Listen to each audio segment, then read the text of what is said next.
Right, I'm the brother Zion. Okay, once again, I want to give all praise, honor, and glory to Yahweh, Bahashim, Yahweh Shai, Bahashim, Rakak Kodash. I want to say double honor to the apostles and to the elders of Great Millstone that rule well.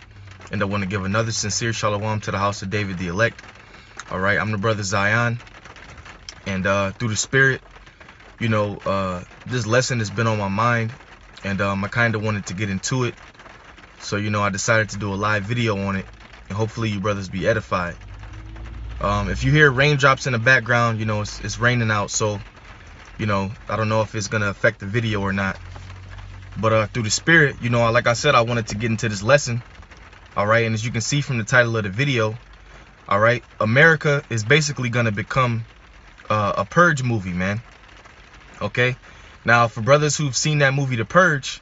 All right. There's a lot of killing. OK, crime is legal, so to speak. OK. And, you know, it's basically a dark hour. OK. And people in this society, they watch that movie and, you know, they don't think that that's ever going to be an actual reality. OK.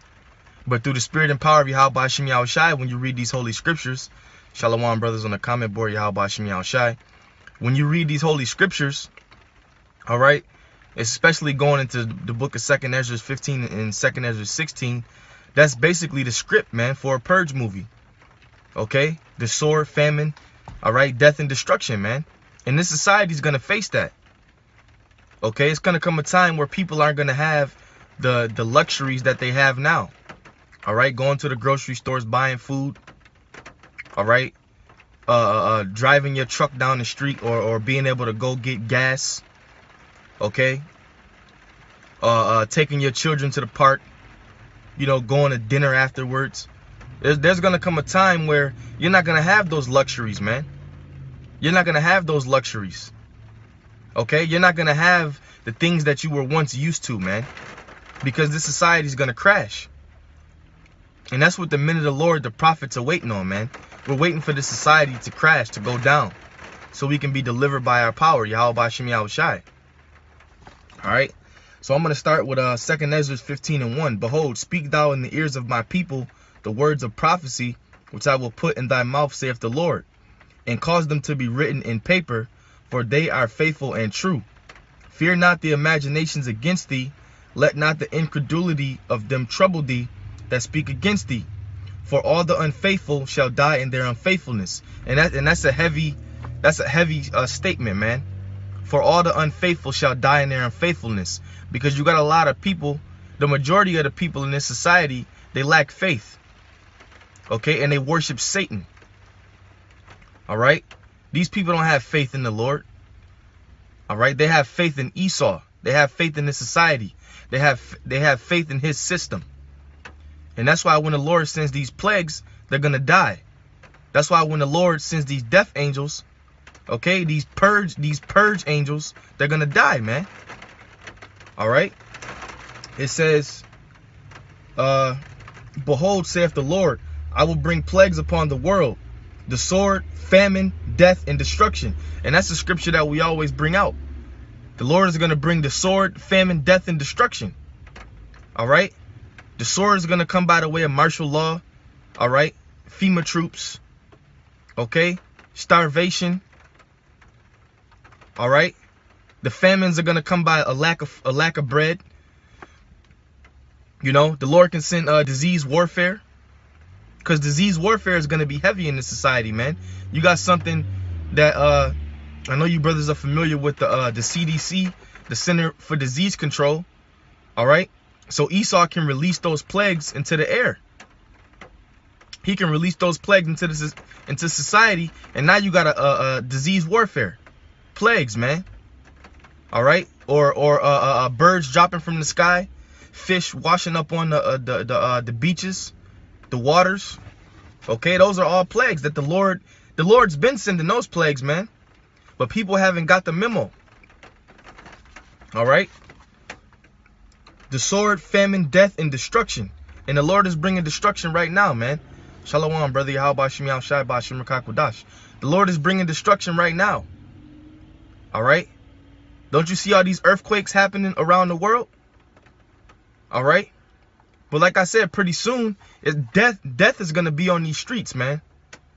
All right. Death is going to be on these streets. The death angels are going to be on these streets. All right. And you people, you're going to get your heads chopped off because it's going to be a time of when the Lord is bringing his judgment. All right.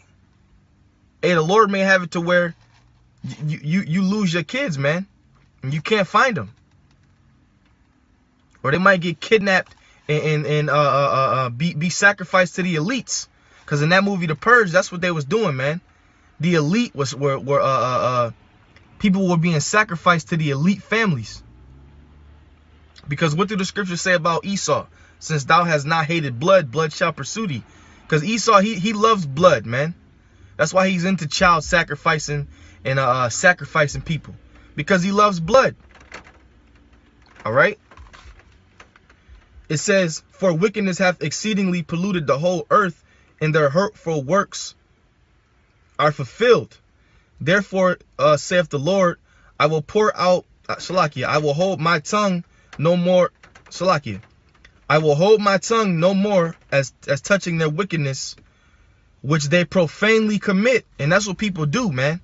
You people in this society, you profanely commit wickedness. You willingly commit wickedness, man. You don't have fear of the Lord. All right. The scriptures say the fear of the Lord is the beginning of wisdom. All right. And the Lord, and hey, man, and if you pay attention, the Lord has been judging these people, man. You had those 20 people die in the in that limo crash. All right. I believe yesterday I was reading an article on RT where 4 people got shot. Or 4 people got killed at a birthday party, man, and 1 got injured. So you got things that's happening, but Esau is not reporting these things, man. It says, which they profanely commit, neither will I suffer them in those things in which they wickedly exercise themselves. So you got you people, you wickedly exercise yourselves in the devices of Satan, man. Because that's all you know how to do. Because you trust in this system. It says, behold, the innocent and righteous blood crieth unto me, and the souls of the just complain continually. And that's us, man. Because we're constantly complaining to Yahweh Ba'Shem Yahweh Shai to get us the hell out of here.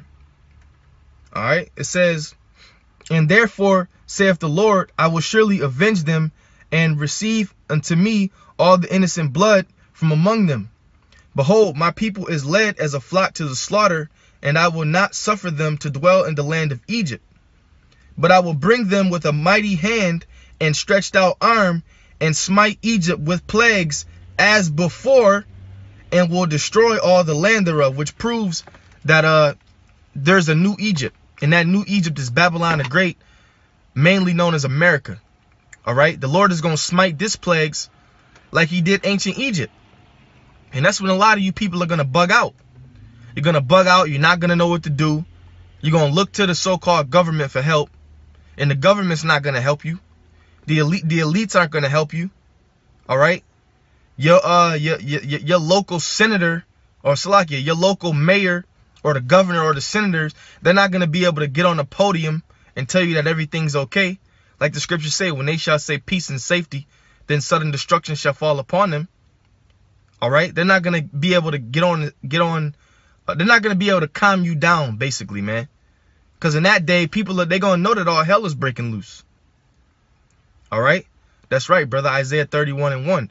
Woe unto them that go down to Egypt for help and stay on horses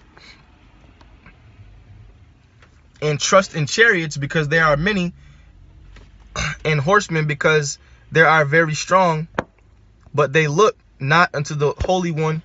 Salaki, I'm trying to keep this camera up, of Israel, neither seek the Lord. That's right, man. They don't seek the Lord. Yahweh Ba'Shem Yahweh Shai. They trust in Egypt, man. And that's why a lot of our people are going to die here. And we're going to get into the scripture where we're going to get into the scriptures when we keep reading 2nd Ezra, where this society is going to become a purge movie, man. This society is going to become a purge movie, man. A lot of crime, a lot of death, a lot of people killing each other. All right. A lot of you people are going to turn into cannibals, man. because that's the judgment of the Lord. It says, Egypt shall mourn, and the foundation of it shall be smitten with the plague of the punishment that Yahweh shall bring upon it. They that till the ground shall mourn, for their seed shall fail through the blasting and hail and Salakia, and with the fearful consolation. All right. Woe to the world and them that dwell therein. Right. Woe unto the world, destruction to the world and them that dwell therein. You know, I know this is kind of off topic, but I was just watching, I was going through my subscriptions and I was watching this this IUIC marriage video, right?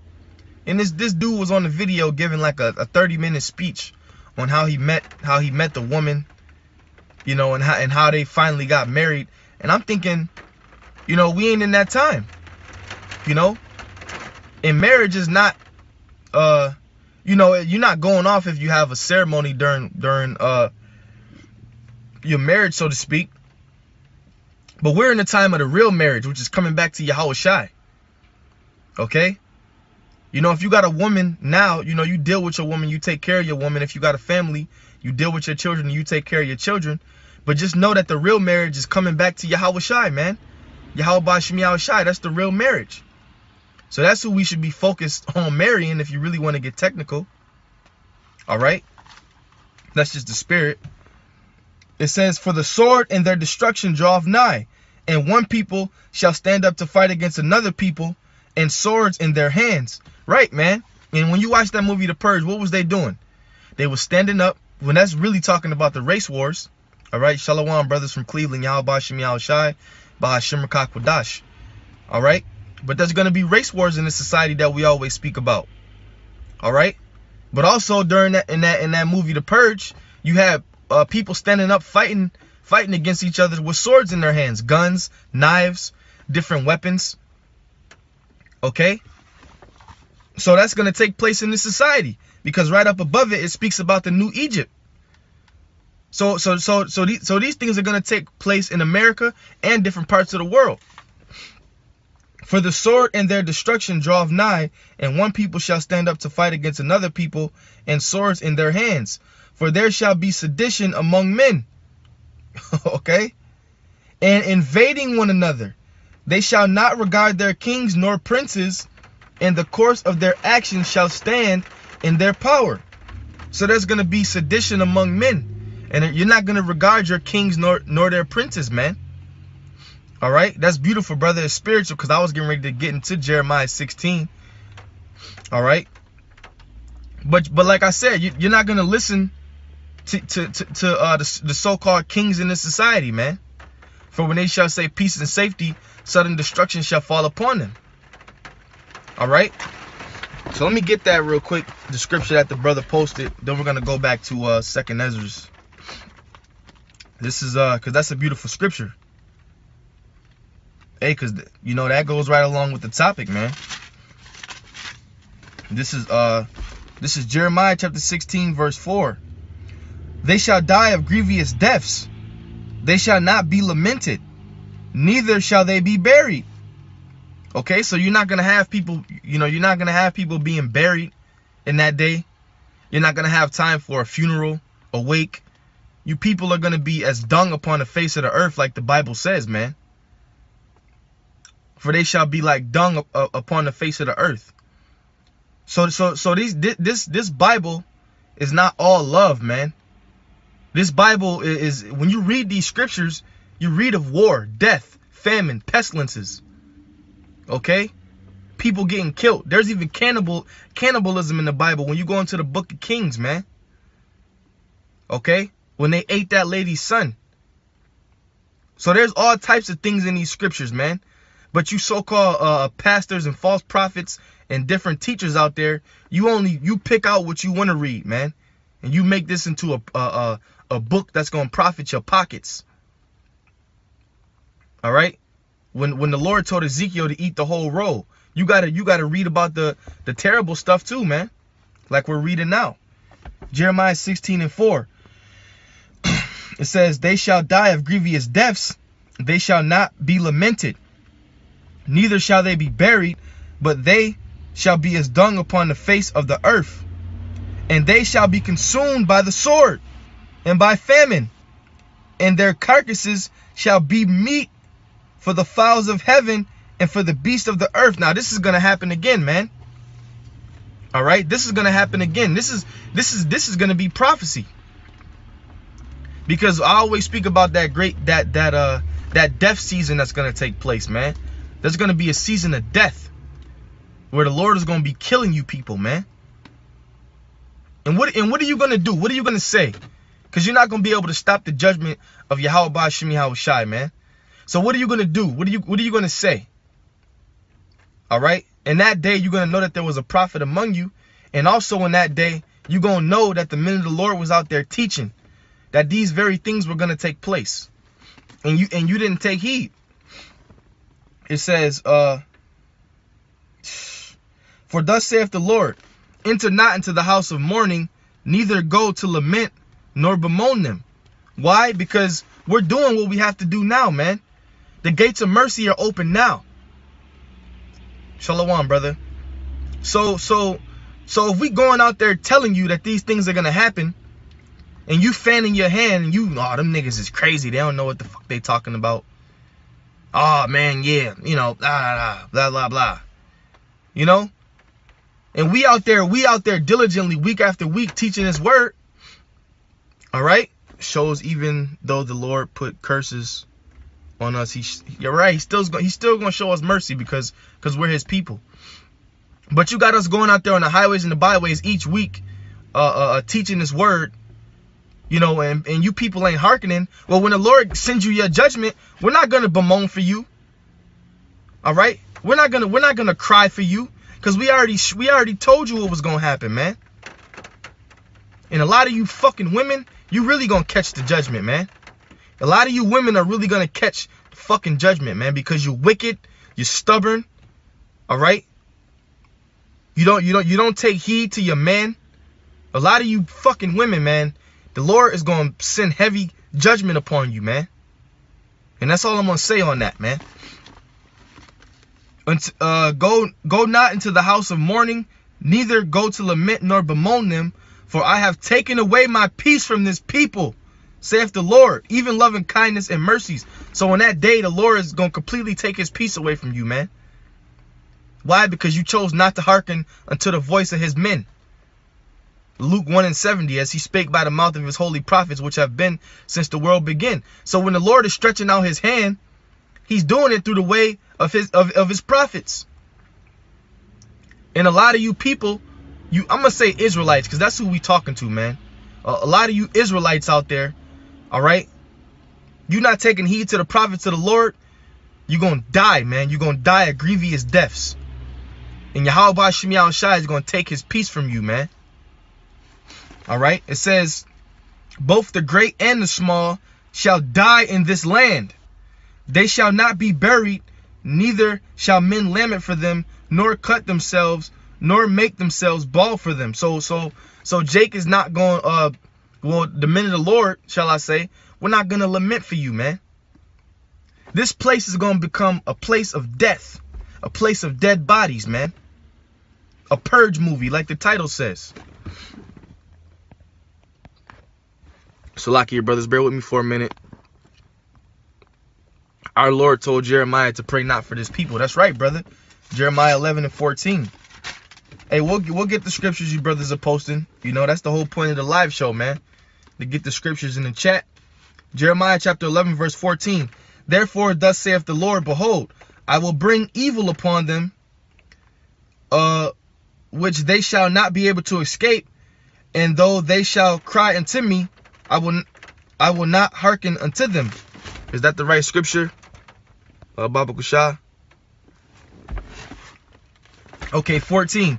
Therefore pray not thou for this people, neither lift up a cry, nor prayer for them. For I will not hear them in that time that they cry unto me upon me for their trouble. Because with Jake, see, Jake is a hypocritical people, man. All right. Jake is a very, very hypocritical people. See, they won't pray unto the Most High when everything is smooth in America. You know, they can go to the mall, they can buy some J's. All right. They could be on Facebook and Instagram taking pictures with money. You know, when everything is good and sweet, all right, they can hit the strip club and pop bottles and all that shit Jake like to do. But when the Most High send these death angels, they're going to cry unto the Lord, man. When the Most High sends this death season, they're going to cry unto the Lord, man. And the Lord is going to completely ignore your black ass, man. Your Latino ass, your Native American ass, so-called. Because you're not really sincere. You're not really diligent. The Lord is looking for diligent men. All right? The Lord is looking for diligent men, man. Men that's going stand up for him. All right? The Lord is looking for stand up guys, man. All right? Not no pretenders, man. All right? Salakia, 2nd Ezra 15 and 17. All right? A man shall desire to go into a city and shall not be able. For because of their pride, the city shall be troubled. The houses shall be destroyed, and men shall be afraid. And that's martial law. All right? There's gonna be a lot of chaos in the streets. Okay? And I can actually see Esau making crime legal, man. Because he's the ultimate fucking crime artist, man. All right? He's the ultimate crime artist.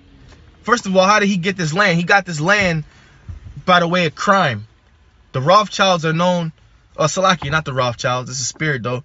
The Bogiers were known as what? The first crime family. So when you see that picture of Cesare Borgia, all right, his father, Rodrigo Borgia, or Salakia, Pope Alexander VI of Rome, okay, they were known as the first crime family. So when you watch that movie, The Purge, is spiritual, because what did Esau do in that movie? He made crime legal for 12 hours. I believe it was 12 hours. So you can actually see him doing that. Because like I said, the scriptures say what? He loves blood. He loves blood. Esau he's a bloodsucker, man. Going back to what I just said again, how do you think he got this land? By crime and shedding blood, man. All right? It says, for because of their pride, the city shall be troubled, the houses shall be destroyed, and men shall be afraid. A man shall have no pity upon his neighbor, but shall destroy their houses with the sword, and spoil their goods because of the lack of bread, and for great tribulation. So the guy that you knew, the guy that cut your grass for 15 years, all right, your kids went to school with his kids. Okay, your wife is cool with his wife. All right, you guys may go on vacations together.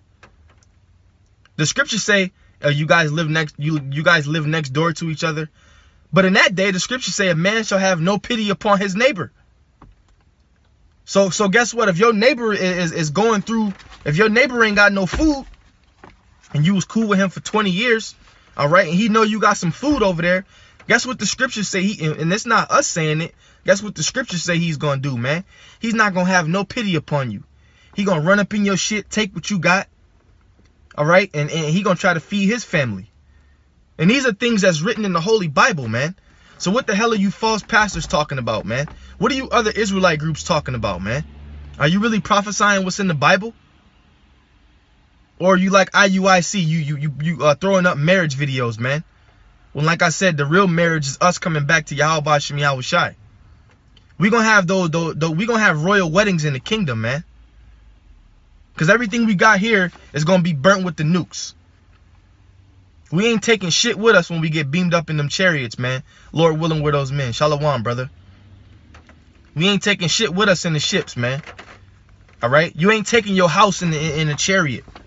All right? You ain't taking your cars in the ships. Hell, you ain't even going to take you know, hey, you might be wearing 2 fabrics, man, when the ships come, you know, because the scriptures say we're going to be instantly changed, man. So fuck this shit, excuse my French, in this society, man. Going back to the scriptures, a man shall have no pity upon his neighbor, but shall destroy their houses with the sword. So people are going to be killing each other in that day, man. Like I said, your neighbor that you may have knew for 20 years, you're going to put his ass to death. I'm not talking about the men in this truth. I'm talking about you people in the world. Because us men in this truth, Lord willing, we're of the elect. We're going to be under a special bubble. Our Lord and Savior is going to protect us. Okay? So just know that I'm speaking to you people in the world, man. These are the troubles you're going to be facing. All right? It says, their houses with the sword and spoil their goods because of the lack of bread and of great tribulation and for great tribulation. Behold, saith Yahweh, I will call together all the kings of the earth to reverence me, which the kings of the earth to reverence me, Salakia, which are from the rising of the sun, from the south, from the east, and Libanus, to turn themselves one against another, and repay the things that they have done unto them. All right, now we're going to skip to Salakia. Bear with me for a minute.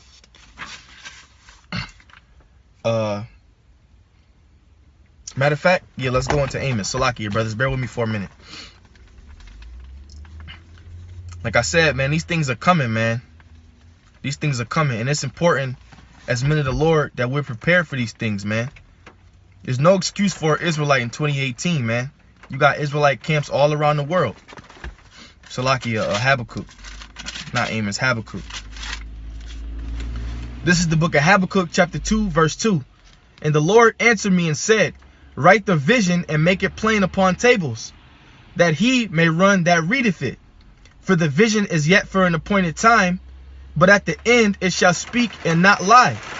Though it tarry, wait for it, because it will surely come, it will not tarry. And the vision is the end, man. The vision is the end game. And the scriptures say that the vision at the end, it shall speak and not lie. And us men at Great Millstone, we always go into prophecies, man. We always going into the prophecies. We always speaking about how the testimony of Yahweh Shai is the spirit of prophecy. And a lot of camps don't like that. But we have to understand that those are the times that we're living in. All right? And there's no getting around it. It says, for the vision is yet for an appointed time, but at the end it shall speak and not lie. Though it tarry, wait for it, because it will surely come, it will not tarry. And that word tarry means, you know, it may take a little while. But Yahweh Shai said, behold, I come quickly. So you got to understand that too, that the Lord's time is different from our time, man. All right? The Lord's time is different from our time. So it's important that we possess the attribute of patience. Okay? Patience, man. And faith. Faith is the substance of things hoped for, the evidence of things not seen. Hebrews 11:1. All right. So when that purge season comes around, when that death season comes around, you know, we're patient. We're waiting on the Lord to protect us. The Lord said, roughly paraphrasing, wait for me to the day that I rise up against the prey, because we're not gonna do anything on our own, man. You know. That was pretty much it on that. I just wanted to read that scripture. It goes into, behold, his soul, which is lifted up in him, is not, you know, we all know that's talking about Esau, because he is they are the sons of the wicked. You know, you got three classifications of men. You have the sons of the righteous, or the sons of God, which are the Israelites, and you have the sons of men, which are the other nations. And then you have the sons of the wicked, which is Esau, Edom. 2nd Ezra chapter 9, verse 1. And I'm going to close it on this. He answered me then and said, measure thou the time diligently in itself. So it's important that we measure the times, brothers. All right. Apostle Aramlab and the rest of the other apostles always go into being circumspect. All right. Be circumspect, man. And know what's going on around you. That's important. Okay, don't be a nigga, man. Be circumspect. All right. And when thou seest part of the signs past, which I have told thee before, then thou shalt understand that it is the very same time wherein the highest will begin to visit the world which he made, And that's also going into Matthew 24. Shalom, brothers. Shalom, brothers. Romans 13 and 11. That's one of my favorite scriptures. And that knowing that, and that knowing, I'm getting excited reading it, man. I always bring this out. And that knowing the time that now it is a high time that we awake out of sleep, for now is our salvation nearer than when we believed. And that's right, man. You know, we in our minds, we always say we about to get out of here, brothers. We about to get out of here, brothers. But little do we know our salvation is even nearer than when we believe. Because this thing can pop off at any moment. Okay? Yahweh, Bahashim Yahweh Shai, could make this big chess move at any moment.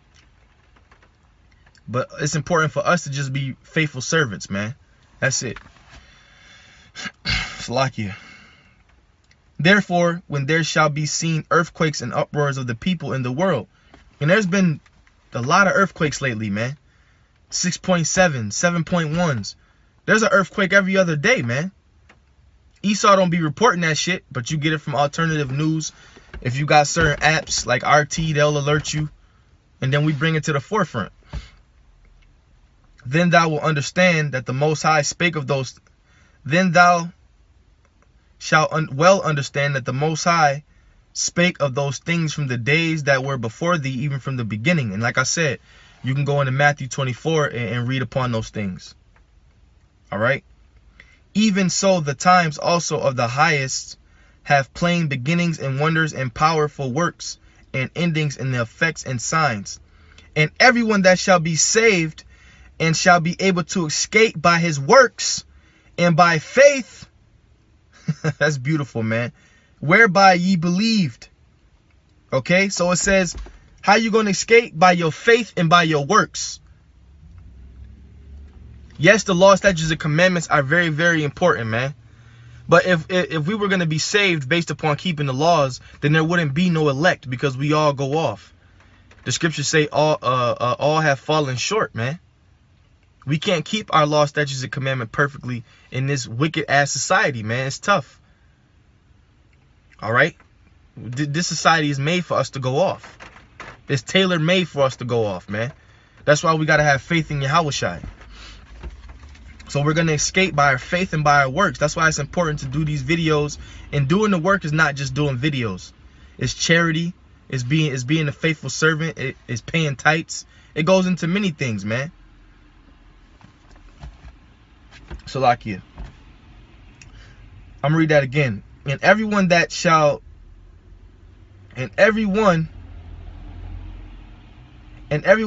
be saved and shall be able to escape by his works and by faith, whereby ye have believed, shall be preserved from the said perils.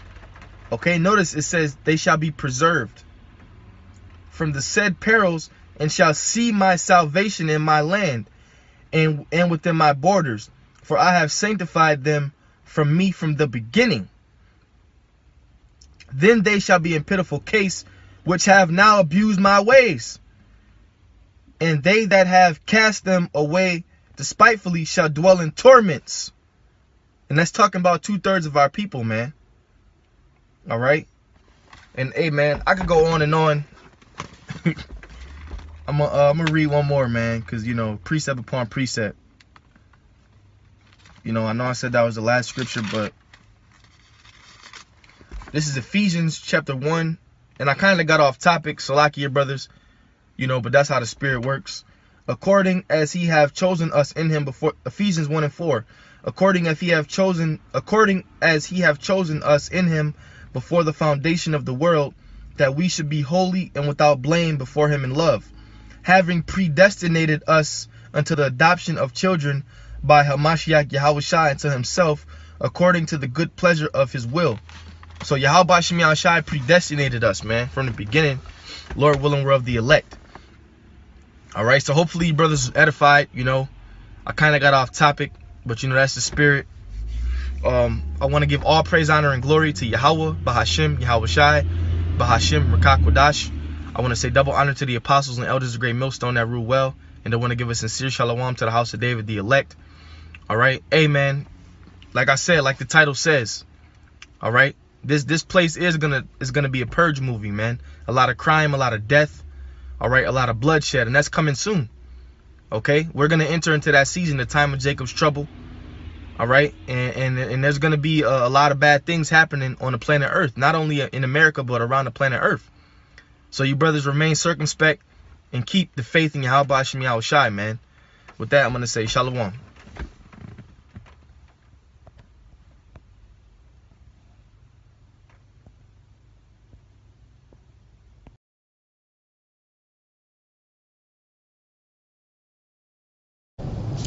Now, the United Nations says that the number of Central American migrants heading in a caravan to the U.S. border has reached thousands.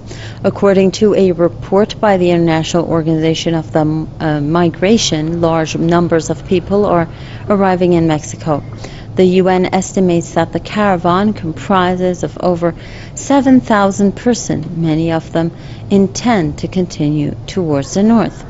The U.S. President has described this approaching of migrants as criminals to unknown Middle Easterners. Donald Trump called the caravan's approach a national emergency. He said the stage has been yet clear for a confrontation when swelling masses of migrants reach the U.S. border. Trump also has threatened to cut aid to countries that fail to stop the loophole expedition.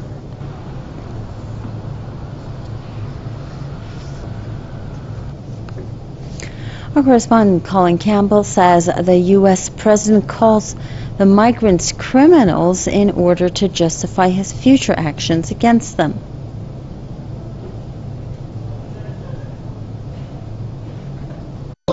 Some of these are assumptions that he's making. Of course, not everyone who wants to come into the U.S. is 100% angelic. I mean, to assume that would be quite foolish. But to paint everyone as criminals at the same time really just raises the notion that the president wants to say things that are incendiary to gin up his base, because he knows that these are very polarizing but also lightning rod words that his voting electorate will want to hear coming from him, that he's this law and order president who's going to protect them from the evils of these migrants who want to come into the United States. If you look at the president, what he likes to do is create a boogeyman, trying to create that us versus them narrative. He believes this is the most efficient way to win over his voters and to keep a Republican power structure in place heading into the midterm elections in November.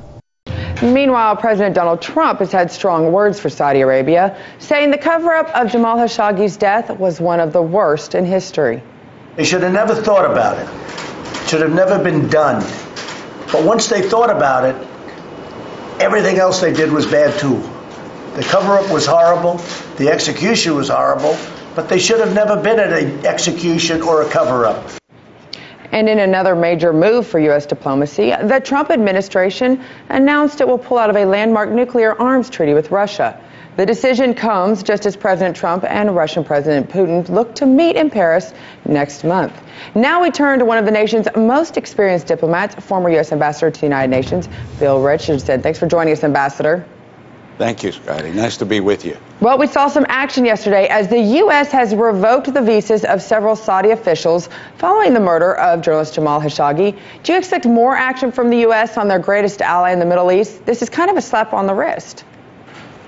Yeah, I would do more, although at the same time we have to balance what is a very important relationship for both countries. When I was energy secretary, the Saudis always helped stabilize global oil prices. So on energy, on diplomacy, on military issues, investments, we have a close relationship. But I think this is an unacceptable position the Saudis have put us in, and I think we have to react more than the slap on the wrist, as you called it. I think we have to put on hold the arms deal, see where it goes. But I think also there's this war in Yemen that the Saudis have got us into indirectly, that we need to reevaluate, because the most important feature for America's moral leadership is a respect for human rights. And in this case, it was a blatant disregard of human rights in the apparent murder of this journalist who was almost an American. Well, it's interesting because Mohammed bin Salman just broke the silence he's had on this by calling the Khashoggi murder a heinous crime. And that's it. That's all we got from him. But what we do also have is an issue with Trump and Russia. What do you make of President Trump pulling out of the Intermediate Range Nuclear Forces Treaty with Russia? Well, I wouldn't have done it. This was a valuable arms control treaty signed by Reagan and Gorbachev. But the Russians did violate the land-based cruise missile in 2014. Obama called them on it. This is the SSC missile that did violate the treaty. But at the same time, I think I would have stayed in and try to modernize the treaty, get the Russians to find ways to observe the treaty. But I suspect, Scotty, what's happened is, you know, the U.S.-Russia relationship is in bad shape because of other issues like the Chechnya, the situation in Syria, because of the situation on many other fronts in Eastern Europe, because of the poisoning, the election interference. So I think that had something to do with the decision, but I think it's very important that the United States and Russia try to repair a relationship that is awfully important, again, for both sides. But I don't agree with the decision, but, you know, China needs to be part of an arms control decision like this in the future. But I can see why the Trump people did it because of these other factors. But I would have stayed in and tried to reform the treaty rather than pull out. Well, I'm sure you're very familiar with the status of the United States in our nuclear options. Is the U.S., do you think, in need of an upgrade to our nuclear arsenal, as President Trump mentioned yesterday, as it has been something he seems to be outdated? And could this be potentially something he wants to put his name on and make sure that he's a part of any sort of upgrade that might happen? Well, I don't think we need an upgrade. You know, we have over 2,000 nuclear weapons. You know, you want to modernize the weapon, but you don't want to add them. I think what you want to do is maybe the president is using this pullout, which hasn't been official yet, as a negotiating treaty, as a negotiating tactic to get the Russians to move forward on reforming, you know, this 2014 Ukraine violation. And maybe then we try to get the Chinese, who are in the Western Pacific with their naval forces, getting even more aggressive. So, you know, maybe it's a negotiating tactic, and he does that a lot, but he hasn't officially pulled out of the treaty. But I think the entire relationship on many fronts needs to improve. Well, they are going to have a chance to improve that relationship because there's a meeting scheduled for President Trump and President Putin in Paris next month. What do you think we can expect from that conversation? Well, my hope, Scotty, is that the president not go in and have another disastrous summit like he did with Putin recently. I hope that he listens to his Secretary of State, to Bolton, about ways that we can maybe modernize this INF treaty. I think that is priority one. Get Russia to move on the Syria issue, moving Assad out, find a way to get some kind of a transitional government there. The same with Crimea.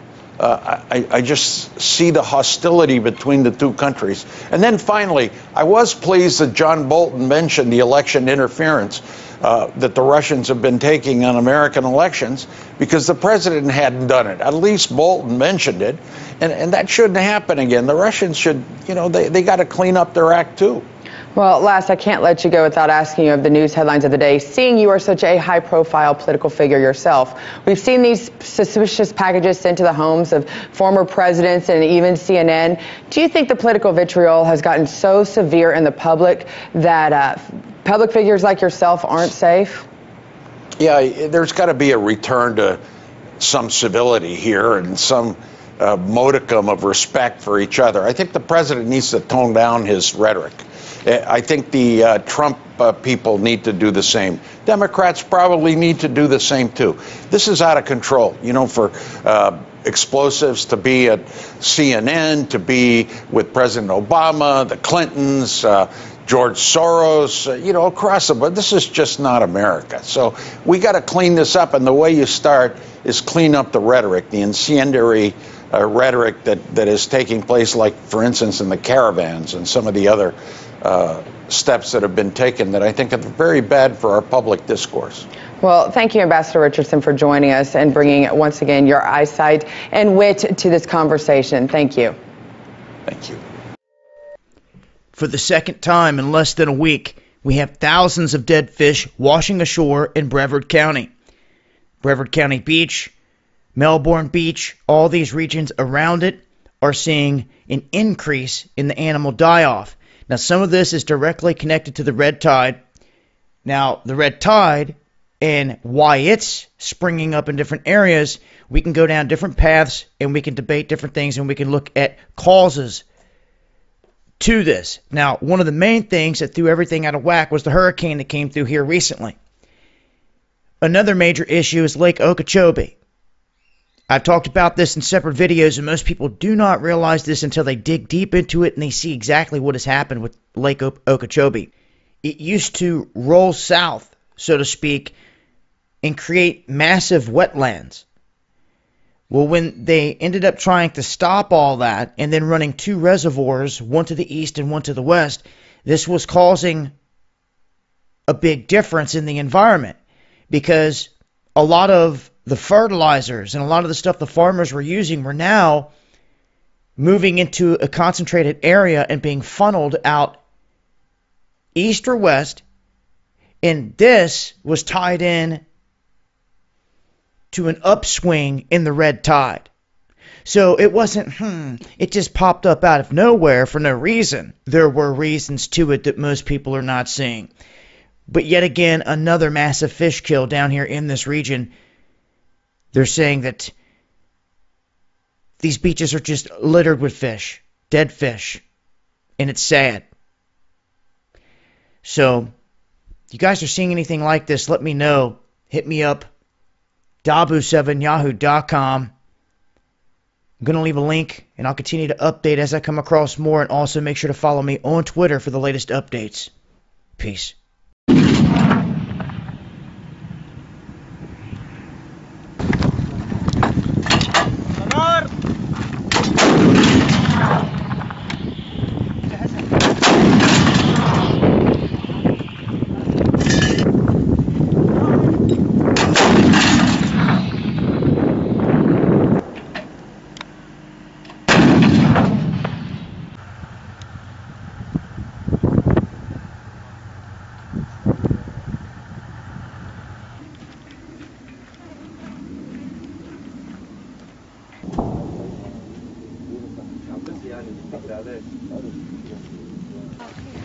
خلينا نروح هذا اكرام اقصى اليمين طبعا امشي على المتر امشي على المتر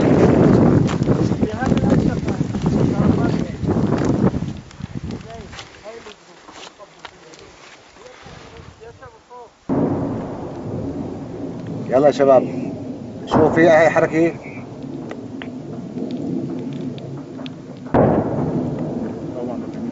هذا هو شو اسمه اول واحد هذا فتح عليه هذا هذا خلي صورة لازم انا بغيت لعيونك والله.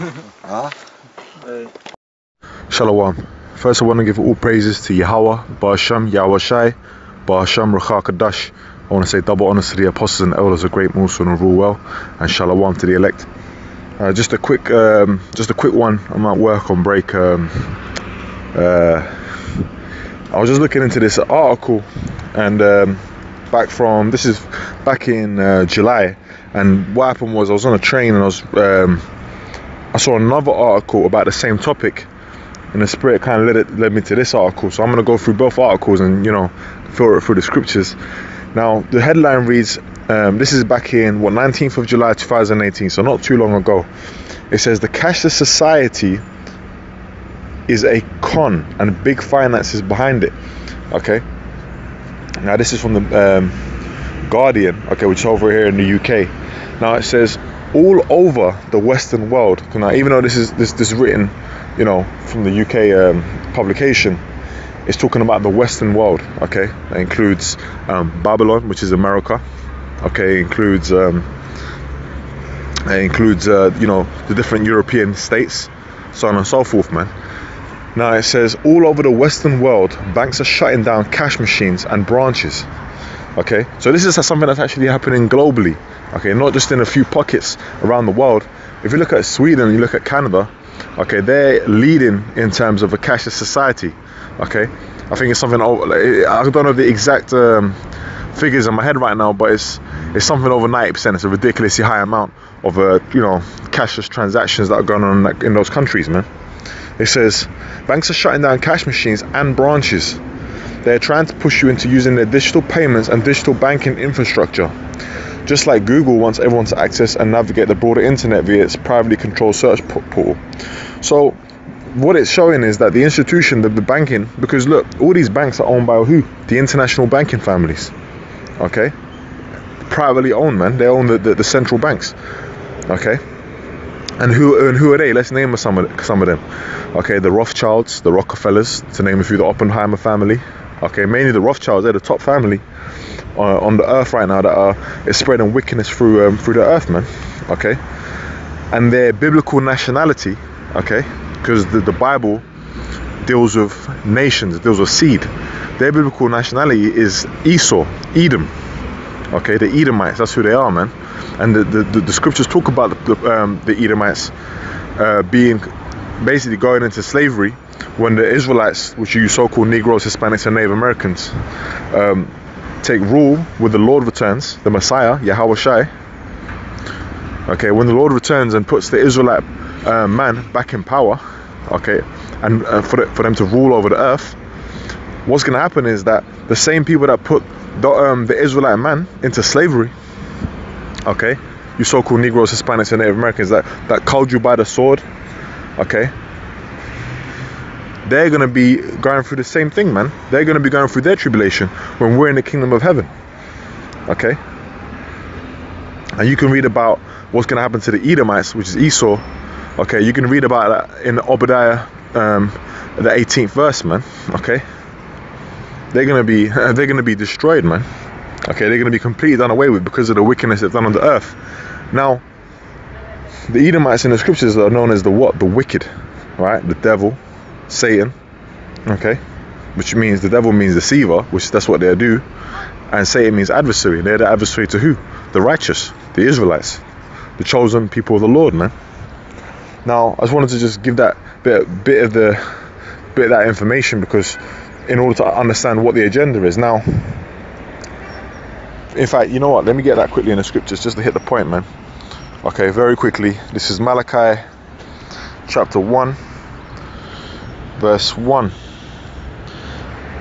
Verse 4. Whereas Edom saith, we are impoverished, but will return and build the desolate places. Thus saith the Lord of hosts, they shall build, but I will throw down, and they shall call them the border of wickedness, and the people against whom the Lord have indignation forever. Okay, righteous anger, man. The Lord is not happy with the Edomites, man. Okay, he really set them up in power in their kingdom right now for a little season, really to teach the Israelites a lesson. Okay, because we went off against the laws, statutes, and commandments. We the Israelites being his chosen people. Okay, so he put the wicked on top of us to teach us the lesson, man, which is his sword. So it links up what? Edom being the border of wickedness. Now let's see what it says in Job, the 9th chapter and the 24th verse. It says, the earth is given into the hand of the wicked. So the Lord actually gave the power, the rulership, okay, into the hand of the wicked. It says that he covereth the faces of the judges thereof. If not, where and who is he? Okay, starting with Yahweh Shai, the top judge, okay, under Yahweh, under the Most High. They cover the faces, man. Okay, unless you know this truth, unless you've been open up to it, you don't know what the Lord really was about, or what he looked like, or anything, man. You don't know that he was actually a man from the tribe of Judah. It would be seen as a so-called Negro today. Okay, which that is a byword. Okay, but for you to understand.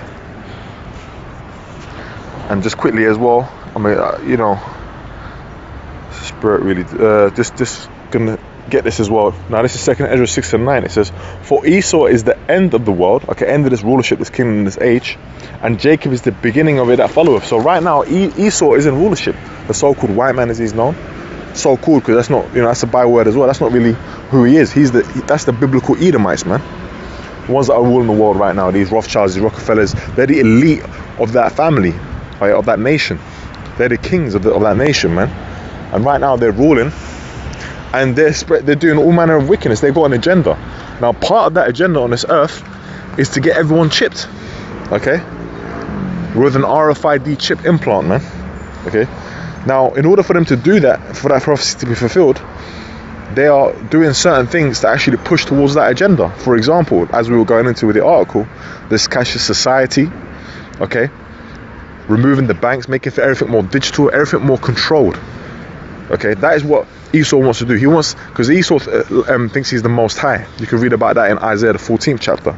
Okay, he thinks that he wants to be God, man. He wants to sit in the throne, man. Okay, that's how proud he is. He thinks he can replace the Most High. So what does he want to do? He wants to be able to control everything, man. Okay, he wants to chip all the people on the earth. Okay, he wants to bring the population down. You can read, and that's on the Georgia Guidestones. Right, he wants to bring the population down. A lot of people are going to die. Okay, part of his New World Order agenda is that he wants to bring the population down, and the remaining population that are going to be chipped, he wants to control them, man. Okay, everything you do. But well, you know what? Let's get it. This is Job chapter 20. But here's the kicker. It says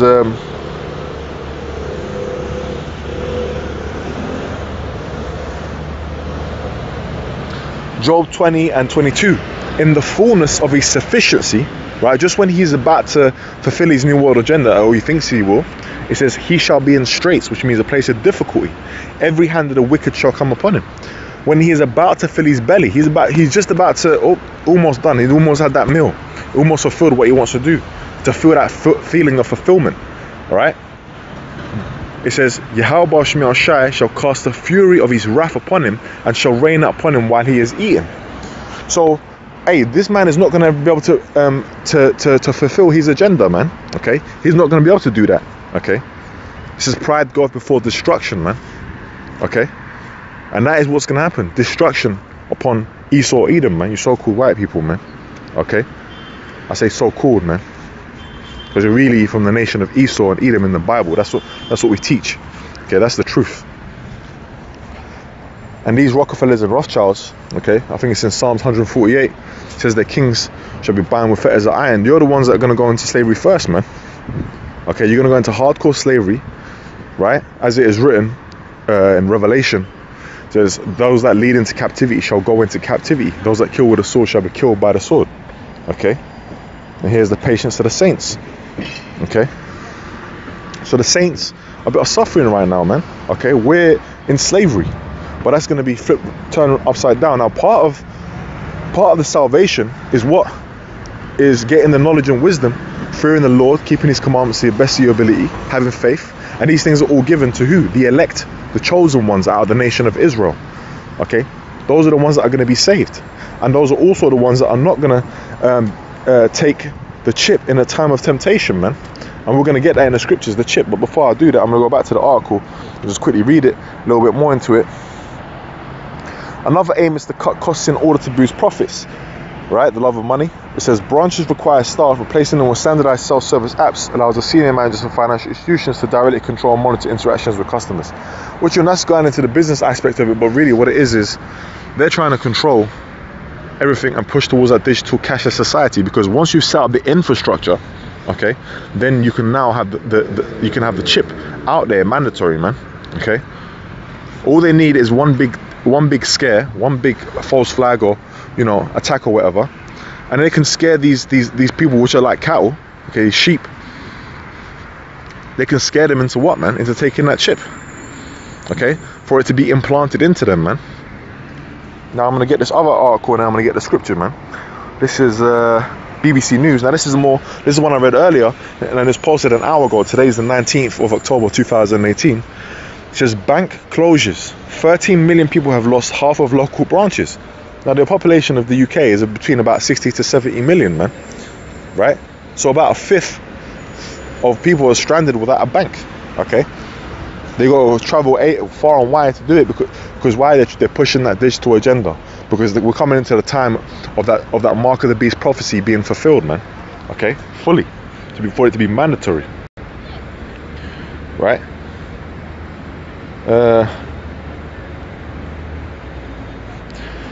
Cash machines. A cash machine network also showed that between January and August of this year, 1,400 free-to-use cash machines closed across Great Britain.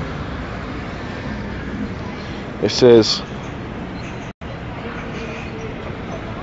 let me just get to the main bits.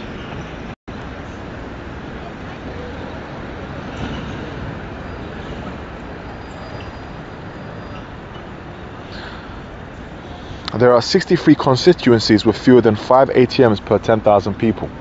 So they're basically pushing people into a funnel for them to make a choice, man. Okay, they're giving them the alternative. What they're doing is they're making it harder for you to deal with cash in the finance sector and making it easier for digital, man. And they're basically pushing you into that agenda, man. The masses. Because why? Because prophecy must be fulfilled. Ultimately, they've got the agenda, man, which is written of in the scriptures, man. The mark of the beast. Okay. Now, I think that's enough. You can read those articles in more in depth if you so choose to do. This is Revelation chapter 13.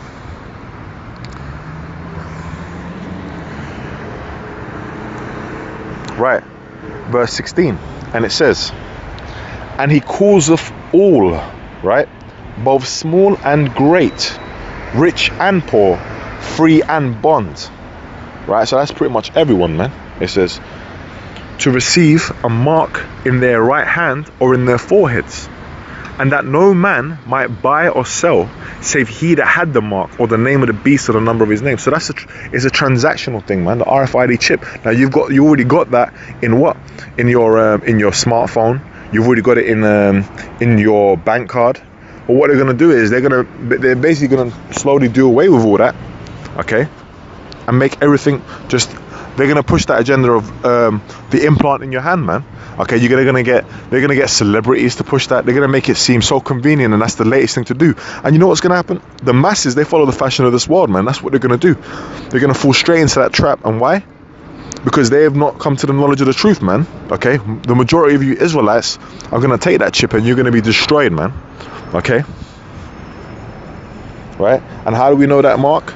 Because if you look into the word mark, it actually goes to the word charagma, okay, which the root word of that is charux, which means like a palisade, like something to impale with, man.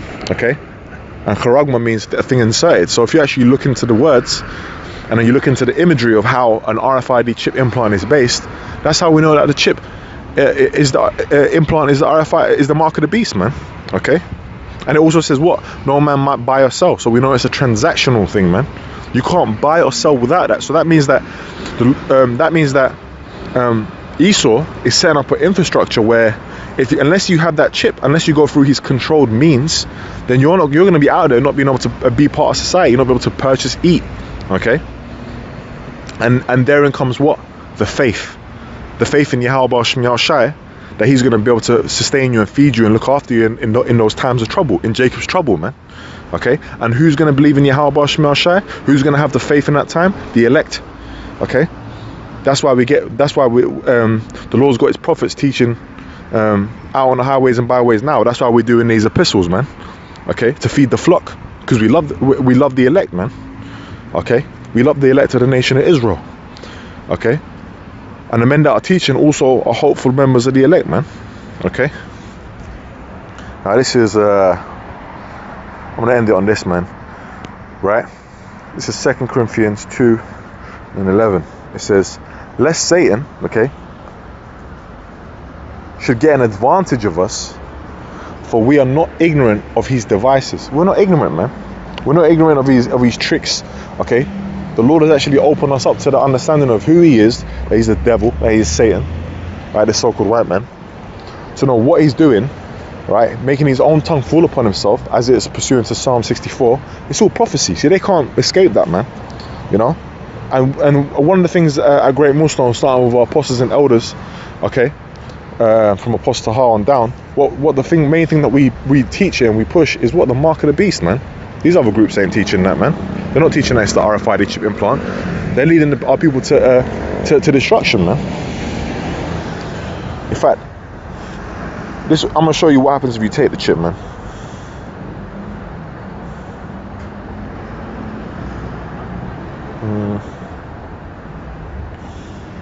Revelation 14:9. And the third angel followed them, saying with a loud voice, if any man worship the beast and his image, and receive his mark in his forehead or in his hand, which the beast in his image, okay, the beast of what today is known as what, EU and NATO, okay, basically the so-called white man's power structure, man. If you're following after the way, okay, his philosophies, the agendas that he's pushing, his philosophies, if you're doing that, then what's gonna happen, man? You're gonna end up worshipping the beast, man, rather than worshipping Yahweh Shemiah Shai. And it says and receive his mark in his forehead. So if you are following after his ways, then you're gonna get caught out there. You're gonna think it's all cool. Oh yeah, let me take the chip, right? You're not gonna be none the wiser. It says and receive his mark in his forehead in his hand, which, you know, really, just because it says that, because in another scripture it says in right hand, is if you take the chip, basically, man. I don't care if you take it in your arse, man. Okay, you got guys in the military, you got like all these different chips in them, man. Okay, as a quote Apostle Tahar, you know, he basically said, look, you know, I wouldn't risk it, you know. You know, hey, this, basically it's plain, man. Don't take the mark of the beast, man, which is the RFID chip implant. Okay, and this is what the judgment is. The same shall drink of the wine of the wrath of God, which is poured out without mixture into the cup of his indignation, and he shall be tormented with fire and brimstone in the presence of the holy angels and in the presence of the Lamb. When the Lord comes back, hey, when World War III is popping off and those nuclear missiles are shot, man, okay, when those chariots are laser beaming people down and the judgment's coming upon the earth, you're going to get caught up in that, man. Okay, because you believe in this man and his system. You believe in Esau. You made him your God, man. And our Lord Yahweh Shemiah Shai is a jealous power, man. He wants you to bow down to him, okay, and confess that he is only that he is the true power, man, the only power, okay, the Most High and his Son, man, Yahweh Ba'ashem, Yahweh Shai, man, Yahweh Shai, okay. So anyway, you know, I hope that's been edifying. Yeah, that agenda is being pushed, man. You know, you part of this ministry is watching, man, looking out for the prophecies, okay, and also to learning and teaching, having faith and praying, man, praying that the Lord delivers you in that time, you know. Anyway, with that, you know, again, all praise to Yahweh Shemiah Shai Ba'ashem Kadash. Double honor to the apostles and elders of Great Millstone. Shalom. For our top story this hour, we are monitoring developments surrounding the U.S.-Mexico border as President Trump threatens to call in the military to secure the crossing. Early Thursday morning, the president tweeted, quote, "I must, in the strongest of terms, ask Mexico to stop this onslaught. And if unable to do so, I will call up the U.S. military and close our southern border." The tweet came in reference to the migrant caravan, which is making its way from Honduras with the goal of reaching Tijuana, a Mexican city near the U.S. border. An estimated 4,000 people are traveling on the caravan, many of them children. The group Pueblo Sin Fronteras has organized caravans like this every year since 2010. Once arriving at the border, migrants go through the process of legally crossing into the United States and applying for asylum. The families are... I am fleeing my country due to the violence and the government, who has already killed my father and my two brothers after I denounced their corruption. The families are fleeing gang and drug cartel violence back home as well. According to the U.S. State Department, since 2010, Honduras had one of the highest murder rates in the world.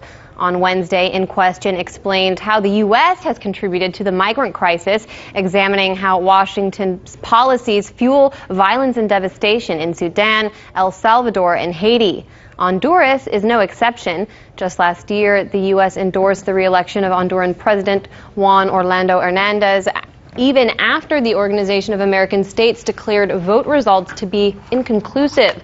And although Honduras is a U.S. partner in the drug war, which many blame for the violence in the country, President Trump threatened the nation on Thursday, saying, quote, "We have today informed the countries of Honduras, Guatemala, and El Salvador that if they allow their citizens or others to journey through their borders and up to the United States with the intention of entering our country illegally, all payments made to them will stop." With the U.S. border in question, we're joined now by organizer with the Answer Coalition, Eugene Puryear.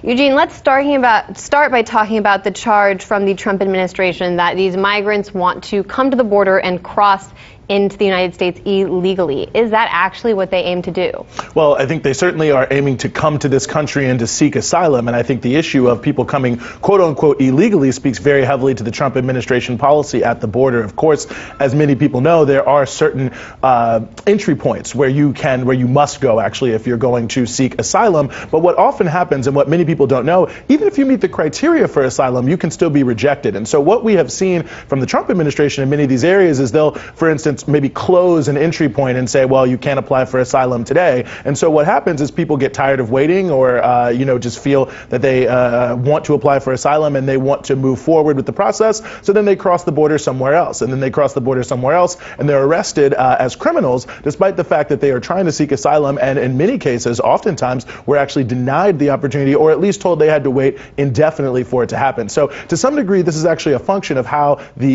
U.S. border policies on asylum play out.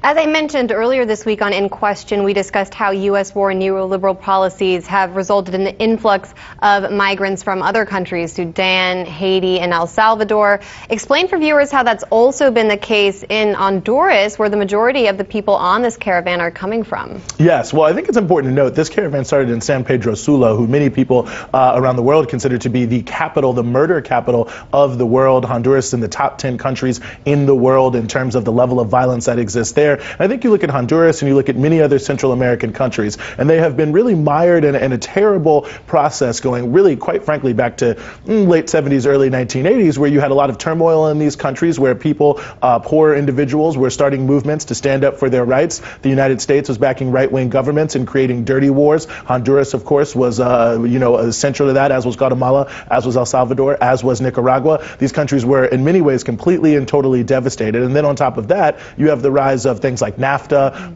CAFTA, other major free trade agreements that destroy many of the legacy industries. And then you also have the complicated realities of individuals who fled here in the 1980s because of some of the issues with the dirty wars and the deprivation they faced here and the rise of gangs that we saw. Then individuals are deported from this country to the home country, which has created a major crisis in terms of violence, gangs, and the like in Central America. So people here are really fleeing for their lives. Maybe a way for people to think about this, the National Geographic magazine wrote an article about Honduras earlier this year, and they said Honduras, the place where growing old is a right, is a privilege, not a right. So essentially speaking to that level of violence that exists there in Honduras, and I think the deep roots in the U.S. involvement deserve closer scrutiny.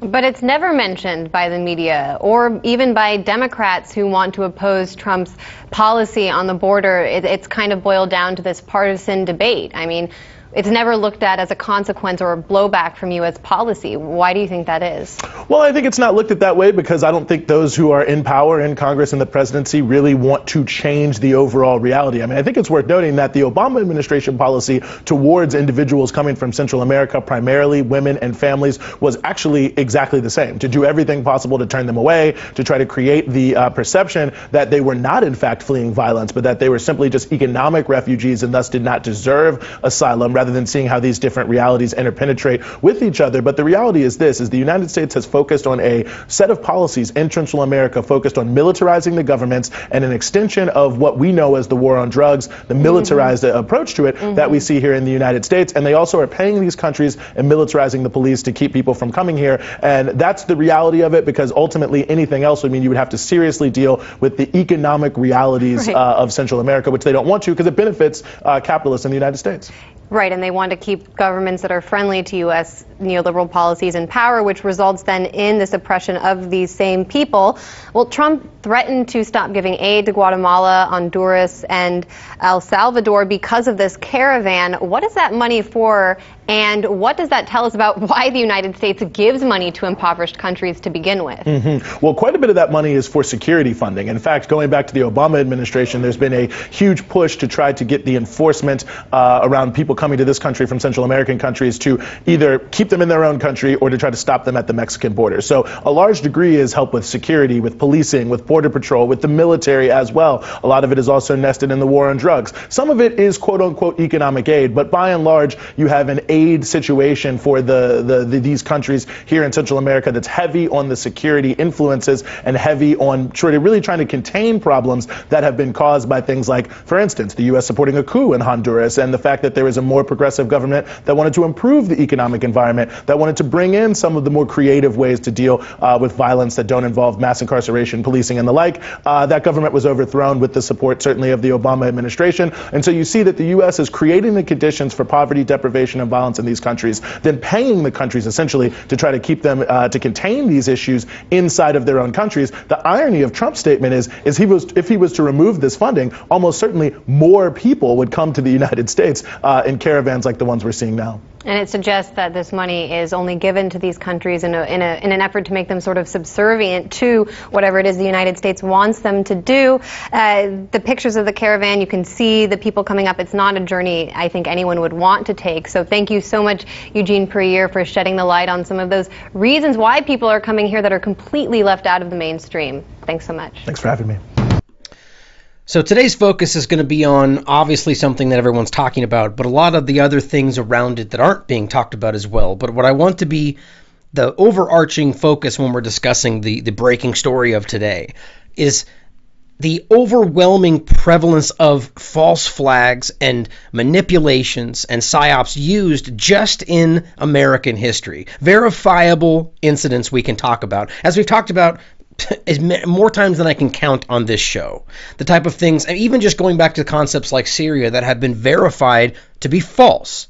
Whether you want to try to say that was not carried out by the United States or some entity within their power or just without them knowing and they used it nonetheless. Either way, we have very clear history of false flags going back well before that. Even people talk about things like Pearl Harbor or the USS Liberty, or any number of things which are verifiable history, or even concepts like the story of Nymeria and the babies' incubators and the cold floors, and these stories that we know for a fact were created by the U.S. government to manipulate your perception about what's going on in the world. These things are verified. They're not deniable. Things like even WMDs, which we know they knowingly lied to Americans to progress a political agenda. So the concept that kind of a thing could happen should not even be in question today, except that it is in a very large way. We could talk about things like Operation Northwoods, where the United States government drew up entire plans and were ready to carry them out, and the only thing that stopped them was the president's veto, and that would have been to literally carry out a false flag, taking American lives, mind you, which was the plan, to blame it on Cuba. That was the plan. And the military was ready to execute it and was willing to go forward, but the president stopped it. Again, historical fact, mind you. So keeping this in mind with some of the things we're going to get into today, I'm not going to say unequivocally one way or the other that I know one thing's a false flag or I know one thing is a psyop, because I don't, and nobody does, except the people that are carrying it out, unless somebody has some kind of evidence that I have yet to see. Unfortunately, far too many are out there claiming they know this is a false flag and I know this is a manipulation, a psyop, and I likely agree. I clearly feel very strongly that what we're seeing today is being manipulated, is being orchestrated, and also being used very clearly one way or the other. That being said, I doubt anybody has real actionable evidence to show these things yet. However, let's go through some of the information. And also, a very big story, sadly, that's getting pushed to the background of more people being murdered in Yemen at the hands of the United States and Saudi Arabia. Breaking news from the ground that's getting completely obfuscated and shadowed by all the larger stories, which we'll also get to in a moment, as well as many other things to talk about today, such as Afghan sex slaves that are being ignored by U.S. Congress, despite pleas to stop funding, and they say, we can't accomplish that. Just let them keep raping children because we support them. Things like this we'll get into a lot today, as well as Israel and Gaza and the war.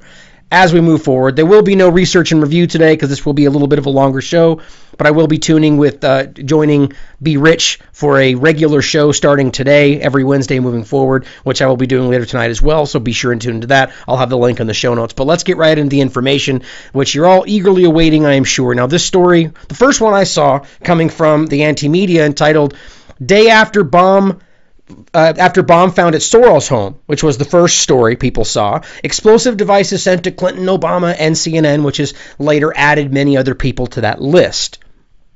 Now, this story in and of itself was very important, but the fact that the timing of all of this, as well as the caravan, which we'll touch on in a moment as well, all in relation to the elections, has to be relevant for us. Now, just 24 hours after a bomb was found in a mailbox of billionaire and financier, and if you're unaware of who he is, the general funder of coups and psyops and revolutions, George Soros, the U.S. Secret Service has intercepted more potential explosive devices, which we know, potential is the way it's being described. Who knows if they're fake, or people are saying, no, they're definitely real. But ultimately, despite whatever the media says, I have my doubts about what these things are in general. But we now know Soros addressed to Clinton, Obama, CNN headquarters, Holder, Como, Maxine Waters, Bremen, even Debbie Wasserman Schultz. The laundry list of all of the top suspects on the Democrat side, which very clearly shows you something's going on here. Now, according to Secret Service, quote, the packages were immediately identified during routine mail screening procedures as potential explosive devices and were appropriately handled as such. And it goes on to say, they were never in any danger of being sent these potential explosive devices.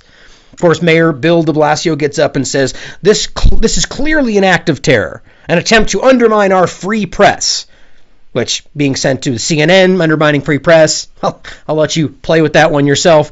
This is a very painful time in our nation, he says. This is a time when people are feeling a lot of hatred in the air. Incidents like this exacerbate that pain. Of course, exacerbating that pain is also brought on by all of the aggressive two-party division tactics carried out by people exactly like you.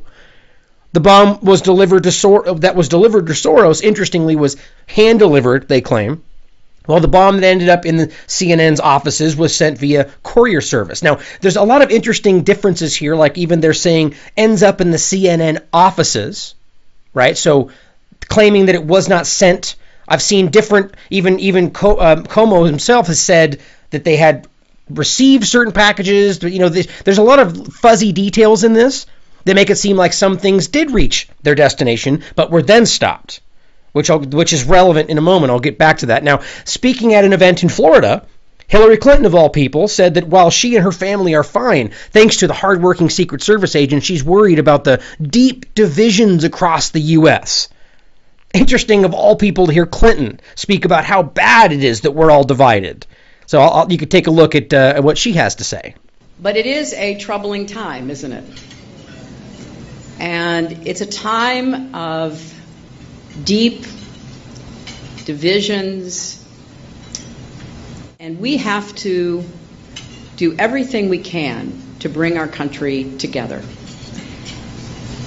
We also have to elect candidates who will try to do the same, who will set goals that will lift up every single Floridian and American, who will look into the future to understand what are the challenges we have to meet today so that our children and our grandchildren have the quality of life and the opportunities that we hope for them.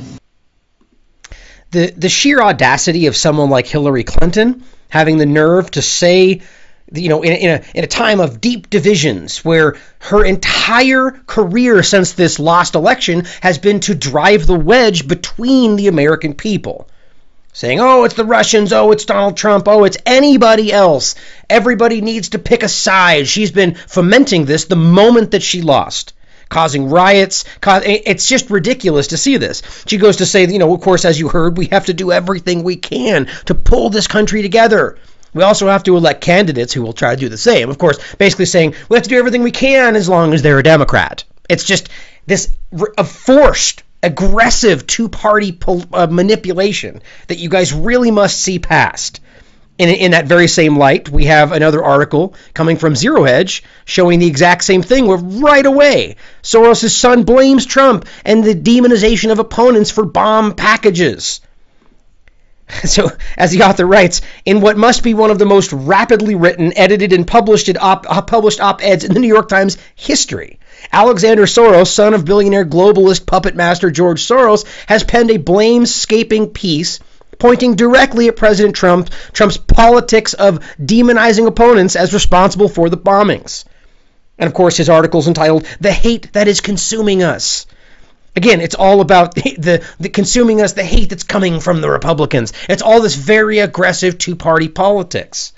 Quickly coming out and making it seem like this is all about Donald Trump, which he's absolutely a part of this. It's everybody involved in this two-party manipulation.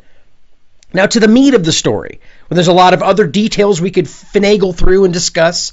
There's plenty of stuff to get over and pick through, but the real stuff for me is the indications of a false flag for this story.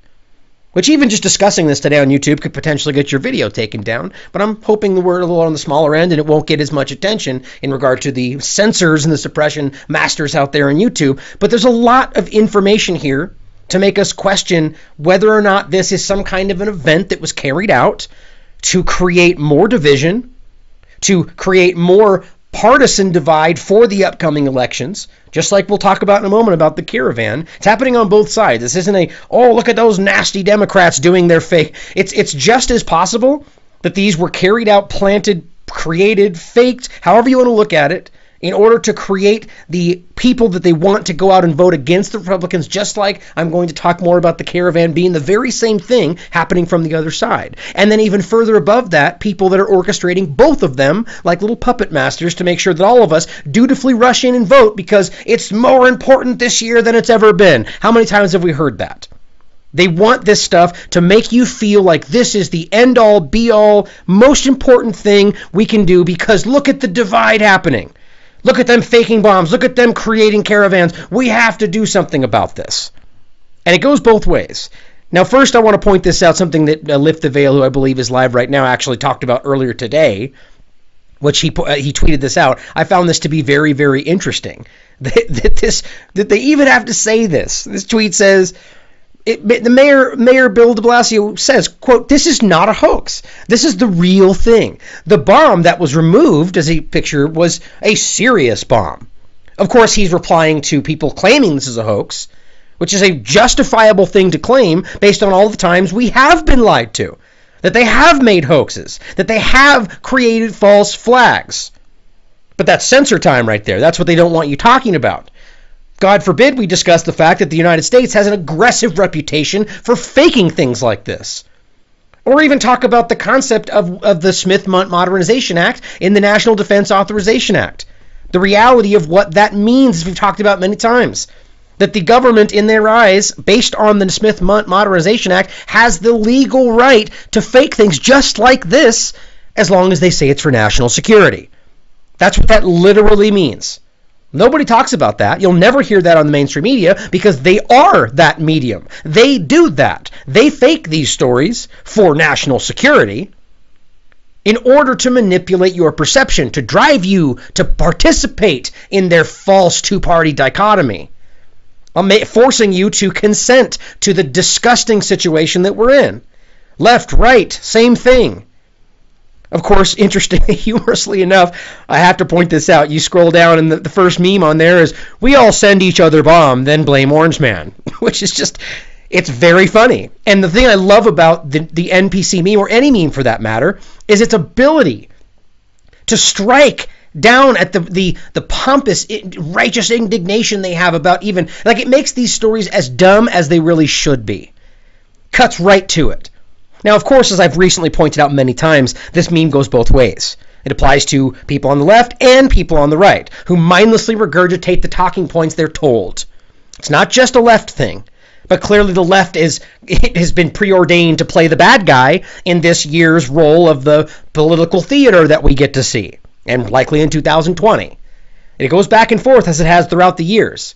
People just completely fail to notice that, which blows my mind.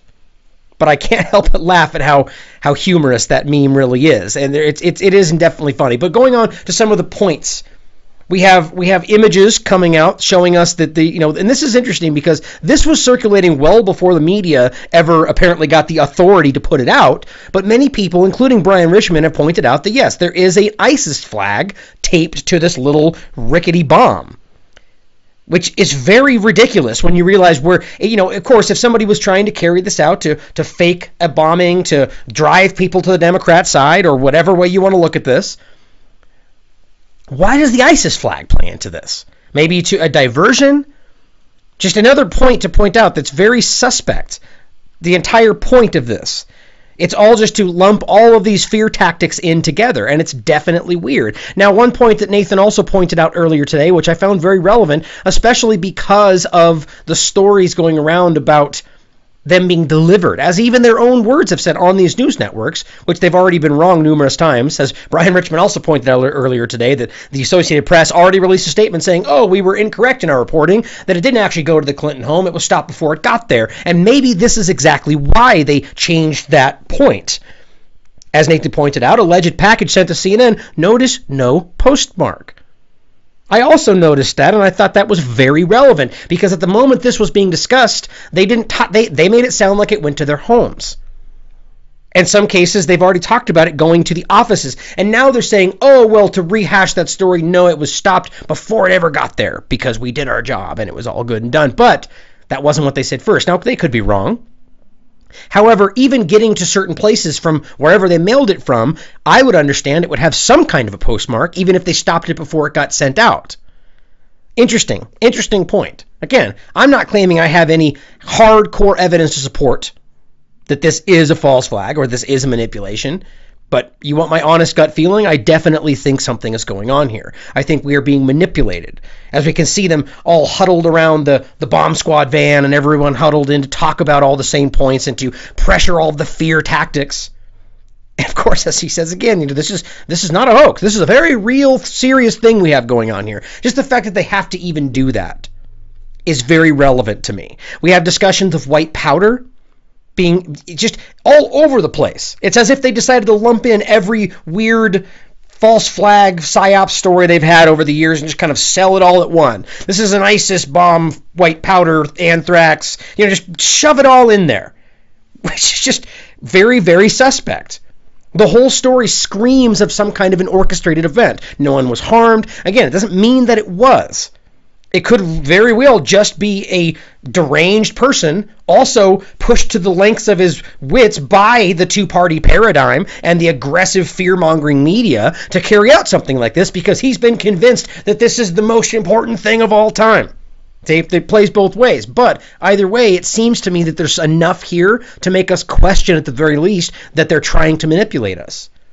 Now, another interesting point that I saw earlier on Nathan's stream here that I wanted to share, which I did find very interesting, was the way that they tried to tie in, as I pointed out, any number of other conspiracy theories, even the Russian bot story. But it is a troubling time, that, isn't it? In some ways, the rhetoric getting so heightened it's a and time getting so violent had a little nudge by, the Russian bot machine that sort of certainly helped inflame passions. Do everything we can could we, on some to level, bring our hold country them together.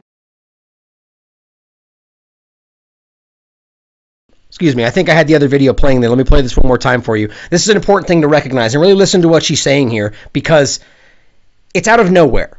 It's grasping at something else, saying, well, let's just include Russia in this and maybe even China.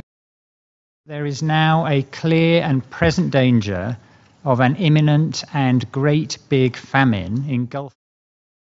I'm all over the map. Excuse me for that. One more time, let's try this. I do want you to hear this video, so check it out. The leap, and this is a leap, that, you know, in some ways the rhetoric getting so heightened and getting so violent had a little nudge by, you know, the Russian bot machine that sort of certainly helped inflame passions. You know, could we on some level hold them indirectly responsible for some of this? That's a great point. I think, I mean, this is exactly what Russia wants. Right. This is why they interfered in the 2016 election. And now recently, remember, Donald Trump said that China was interfering. We haven't got details yet on what exactly they're doing, but certainly there has been intelligence showing that Vladimir Putin wants to divide this country. He wanted to divide it even further in 2016 and continuing the process going into 2018. So I definitely think that. Yeah, indeed. Sorry I forced you to listen to Hillary's voice yet again, but that was an important thing I wanted you to hear. Now, really, the idea that the Russian bot machine, the idea that this is even brought up, like, well, I guess because they claim that Russians were just part of the election, which they have yet to even prove, mind you. And he says, well, there's evidence to suggest that Putin manipulated the 2016 election. We'll just throw that out there. And because of that, I guess we've been divided, and because of that, I guess people bomb their politicians. I mean, really think of the stretch of logic that they're throwing out there for you. It is baffling to me that people even eat this stuff up, even as we see the Mueller investigation continuing to crumble and fall apart. Nothing of real substance in any way other than a couple of Facebook ads that they can even still not even connect to the Russian government. It blows my mind. The Russian bot machine. It is truly staggering. And of course, let's just include China too, because Trump says, right? But do you see the inherent contradiction even in that? So Trump's a Russian spy because Putin manipulated it, but then Trump says China too, so China too. Right? Is Trump a spy, or are we supposed to believe him because they're all over the place. They literally don't even know what their own narrative is anymore, and I think it's because it's like someone who lies too many times and can't even keep track of their own story. They just want you to think danger, hacking, bombs, vote, vote, vote, vote. Like, this is so clearly, at the very least, being used to foment the desire to go out and vote for the fake two-party policies. It's really aggressive in your face. And for those of us that are pulled outside of it, it's laughable how obvious it is. And I truly think that this is, I would not put it past them to carry out these kind of things, as nobody was clearly hurt, to mail a bunch of fake things, even if the people who received them, or were supposed to, were even unaware of it. To do this just to carry out exactly what we're talking about today. So the real overarching question here for this first part, and the next one we're going to get into, would the ruling factions of this country carry out such an event, fake it, or even real for that matter, to achieve their agenda? 100%. Not just because it's happened before, not just because we have evidence that they're carrying these things out currently around the world, but because this is what they do. It's so shockingly apparent that they would manipulate things, just like we saw throughout the clown car show that was the Kavanaugh hearing, and bend things to suit their narrative in any way they can, just to carry out their political agenda. And for some people, the smaller peons of the system, that really is just getting reelected. That really is just getting a little more power for the Democrats in their small sphere of the world. But for the people above them that are funding them and controlling the whole thing, it's about getting you to consent to your control by these same old nonsense parties. And we really need to begin to see past all of this. The fact that a couple of people got some fake bombs in the mail should not be the dominating story of our country today, with all the things that are actually going on. And maybe that's the whole point. Maybe this entirely is meant to pull our attention away from, I don't know, Khashoggi, Saudi Arabia, Yemen, Syria, false flags, and the other stories we're about to get into today. I mean, again, I'm not trying to claim I know any of this stuff. These are my opinions. Please do the research for yourself. Come to your own conclusions. But I'm sure as hell going to give you my opinion. And my opinion is that we are being manipulated and lied to for their political gain. Bottom line. Now, for the next story, in very clear relation to what we're talking about here, it's the story of the caravan that I want to touch on quickly to relate to this same story. The next article coming from Zero Hedge entitled New Migrant Caravan Forms. Former Trump campaign advisor calls political gift before the midterms. Oh, you don't say. You don't say. It does. It helps us. I sure wish we thought of this ourselves, he says. You don't say. Well, maybe you did. Maybe that's the point.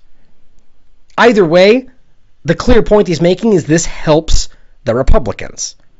This drives people into the arms of Donald Trump. And in a greater story, as I've continued to talk about, it very clearly drives the same agenda we've been seeing for a long time. The militarization of the country, martial law, even much larger concepts than that when we're getting outside of the United States. But these are things that have been talked about for a very long time.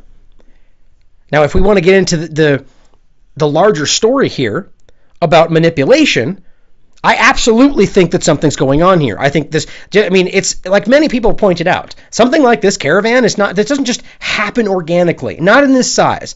It could, anything's possible, but very rarely, as Daniel McAdams pointed out. They're all sticking together, trampling, 14,000 people walking. Where are they going to the bathroom? Where are they eating? Are they all stopping together? It doesn't make any sense logistically. Logistically, I did say it correct. The point is, there's something off here, and we've seen people, and I'll even show you again real quick, for those that might not have seen it, handing out cash.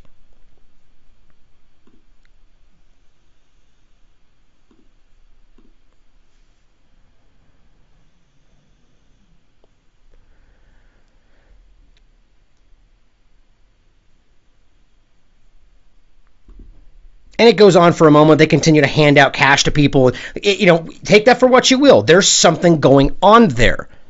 I had the image of the Israeli Star of David on a truck. I think I got rid of that today, but you guys have all seen it. There's a truck with the Star of David on it, and implicating Israel to some degree. Could just be a truck with a star on it. That's possible, but I doubt it. But see, people who may think this is Israel trying to, destabilize the United States, I don't see that to be plausible in regard to everything we're seeing. I think this is Israel helping Donald Trump to do, but he's very clearly on the side of the Zionists. So they're creating this whole thing, or at least keeping it going, because it helps them politically. Very clearly to me. And the whole point is that the larger story is that keeping these parties going and keeping the people obsessed with one side of it suits the larger agenda as well. So even the larger people involved in this, be the Soroses or the Israeli Zionist-controlled government, it's about a larger agenda they're carrying out, but they need people to be blinded by the two-party politics to be able to continue what they're doing. A lot of that, again, is other stories we're going to get into that's happening in Yemen or even Syria. But the reality is that stuff like this is not organic. These caravans, these pipe bombs, these things are happening because they are trying to manipulate you from seeing the truth of what's going on and keep you aggressively bipartisan. Point blank. Now, in regard to what he says here, this is former Trump campaign advisor Barry Bennett, and he told the Washington Post that the caravan was a political gift. That's what he said, for the GOP right before the midterms. He even said, "I wish they were carrying heroin. I wish we had thought of it," he says. It speaks to the dearth of our creativity, unfortunately. Yeah, because we never thought of this. We never considered creating some kind of an event to help our political careers. No, we don't think like that. Just foregoing all of the history of exactly that. It's just ridiculous. He goes on to say there are 7,000 people marching toward the U.S. border, which is more than that now, as I understand it, if we're to believe the numbers. He goes on to say one party wants to let them in, the other party wants to keep them out. Pretty cut and dry. Now, according to the October 15th Pew Research poll, 75% of Republican voters considered illegal immigration a very big problem, while only 19% of Democrats considered a top concern. It's very clearly along party lines. And this has to be staggeringly obvious for all of us. The point is clearly this caravan is a problem. We can't just let 17 or 14,000 people just tromp right into the country. That's a problem for people that live in the states that they're going to be just piling through. But we have to acknowledge the source of the problem, which is not a good answer for a lot of people. There is no good answer to this. But the problem is that this came from our actions as a country, as the United States government's actions as a country, to a large degree, and is now being stoked, handed out money, not just by the Democrats. There's not just these peon Democrats in the Senate. They're involved in this country out there handing out money. That's not how this is working. If we're talking about people like Soros and Israel being involved, this is much larger than left versus right. They are carrying this out to continue to blind Americans to their fantasy of a two-party system. And we need to see this. False flags, psyops, this is what they do. I don't know how many times we need to see this to wake up to that reality. Every year they just pump a new person into us and everybody gets slightly excited. Oh, this guy's going to change everything. We need to get past this idea we have that one person is going to change anything. That one bill, one act, one anything is going to change the system that has been designed to operate regardless of who is in that White House. It's the savior complex. We need to get past this. And truly, people can see that. I hope you do more research on both of these things for yourself and realize how we're being played. And the idea of false flags and psyops, these things are embedded deeply in the very idea of what this country is. Dating back to as long as we can see wars taking place, there has been financiers and manipulators from the top funding both sides, getting rich off the whole thing, and right now that war is you versus you. It is left versus right, and they are getting rich and laughing all the way to the bank. Moving on to the next story in regard to things that they're keeping your eyes from as you're focused on these false flags and psyops. This coming from the anti-media in regard to Israel, entitled, "No Choice But War. Israel amasses dozens of tanks on Gaza border." Yes, a very massive invasion of a largely unarmed people is about to get obfuscated due to some political manipulations. What's new, right? And this is something we also recently reported on. Now, again, as we recently said, Israel has mustered its largest buildup of tanks and armored personnel carriers since 2014 at a deployment area along the border with Gaza, and they claim that an all-out war looks inevitable. It now appears Israel is ready to act. On Monday, Defense Minister Avigdor Lieberman told Israeli parliament that he's been left with no choice, apparently, but to launch military action against Hamas militants. See, that's how they play this. Not the millions of Gazan civilians that are going to be murdered in the process. No, just the Hamas militants that we're aiming for while we're bombing a bunch of civilian towns, which is always what their claim is. So they claim Hamas shoots a rocket that lands in the water and hurts no one. They go and bomb 11 Gaza towns because it's, Hamas, blah, Iran, just one Hamas. That's all it comes down to. It's just this. They know they don't need to say anything else because the U.S. and the larger entities around them just completely to ignore the reality of the situation. Now, during his bellicose speech before lawmakers, Lieberman threatened invasion of Gaza outright. Said, quote, "Wars are only conducted when there is no choice, and now there's no choice," he says. The defense minister went on. The idea to say that there's no choice is a blatant lie, and I think many of us know this when you know the real situation on the ground. If they're talking about people throwing rocks and even some bombs and some flags or some kites with bombs, I mean, yeah, it's not like these things are okay in a fair fight, mind you.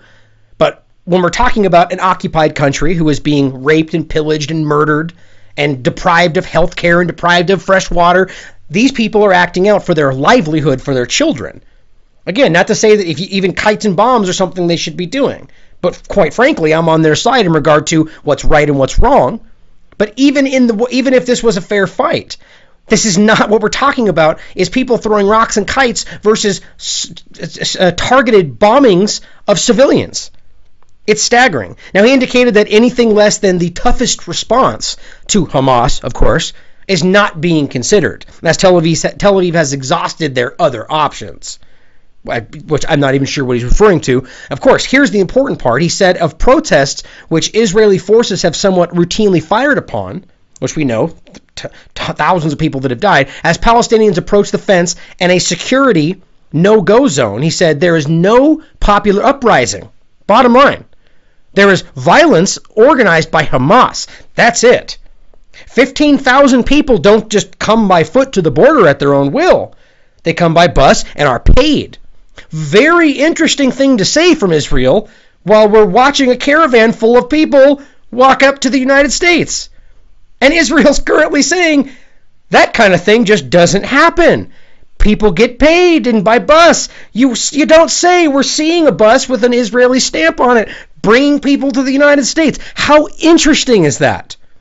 I say again, he said, quote, there is violence organized by Hamas. 15,000 people don't come by foot to the border. And it's 14,000 we're talking about. How weirdly synergistic this entire thing is. They come by bus and are paid. I agree with you. Except the interesting part is what we're talking about in Gaza is something that's been going on for a long time. These are civilians. And they're not trekking hundreds of miles to the bus. They're trekking up to a fence that's blocked them off from their homeland and throwing rocks and getting shot in the head. Very different scenario. So I find it very humorous that they will talk about it like this. It's amazing how often they use the same old thing, accuse your enemy of that which you are guilty. It's almost like they can't help but do it to give us this insight as they're currently paying people to march on the United States. And I do not think it's to hurt anybody. I think that's to help the Republican side, personally. But at the end of the day, he's doing it. He's saying that they're doing it. It's almost kind of humorous to see how ridiculous it is, and right in your face. Hopefully people can see this. But we're about to see Gaza get invaded. We're about to see utter war break out on a bunch of civilian people that have been impoverished and shut down and destabilized and moved around like they're a bunch of toys. And this is something that the United States is completely behind. They'll pretend like they're against hurting civilians, but then completely back Israel 100% like they always do. But again, this is something that's getting zero coverage because we're talking about a couple of pipe bombs that didn't do anything. Interesting. Think about that. Next story, this is one that got zero coverage.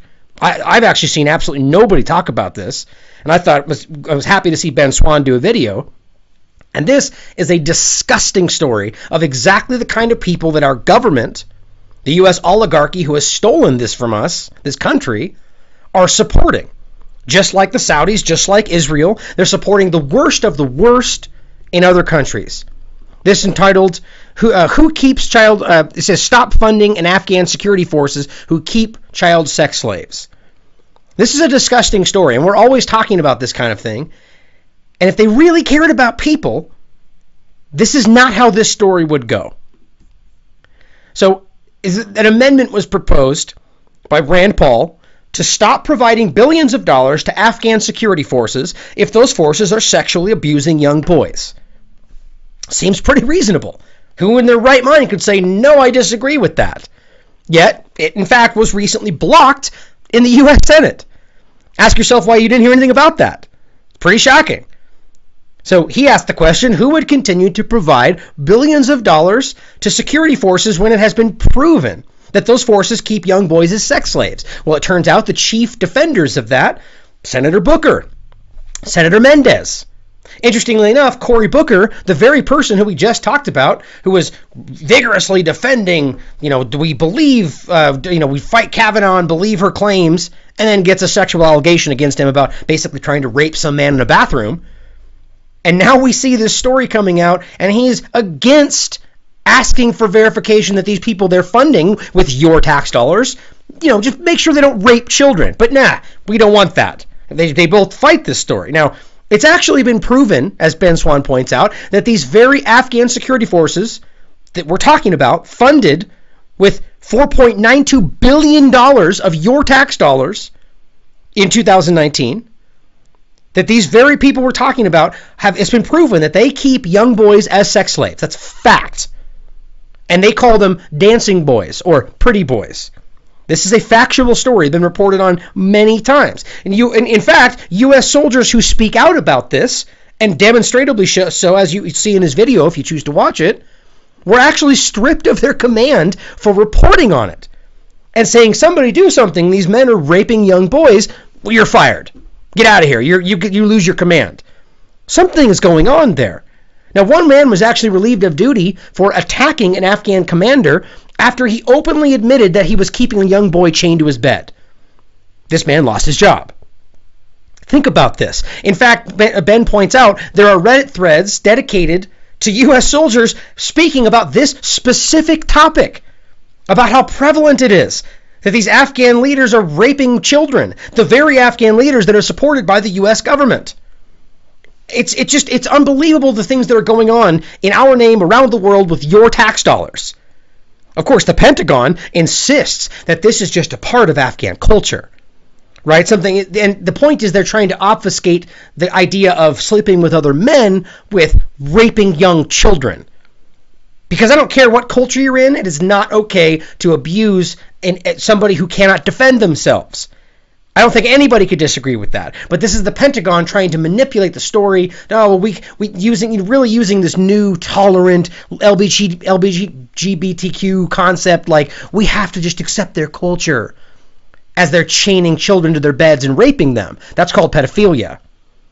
But no, the Pentagon's okay with that. Now, Senator Ron Paul was fighting to end this and the funding that we're giving these very people, and he simply asked, very simply, that we verify that there was no child sex slaves or child abuse taking place.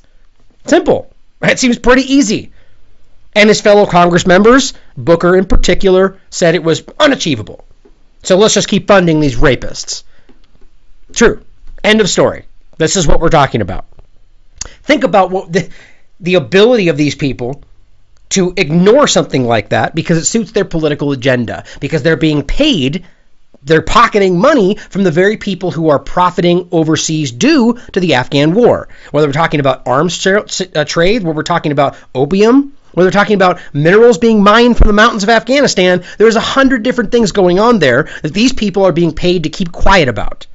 This is American politics. These are the things they don't want you talking about and why they carry out false flags and psyops.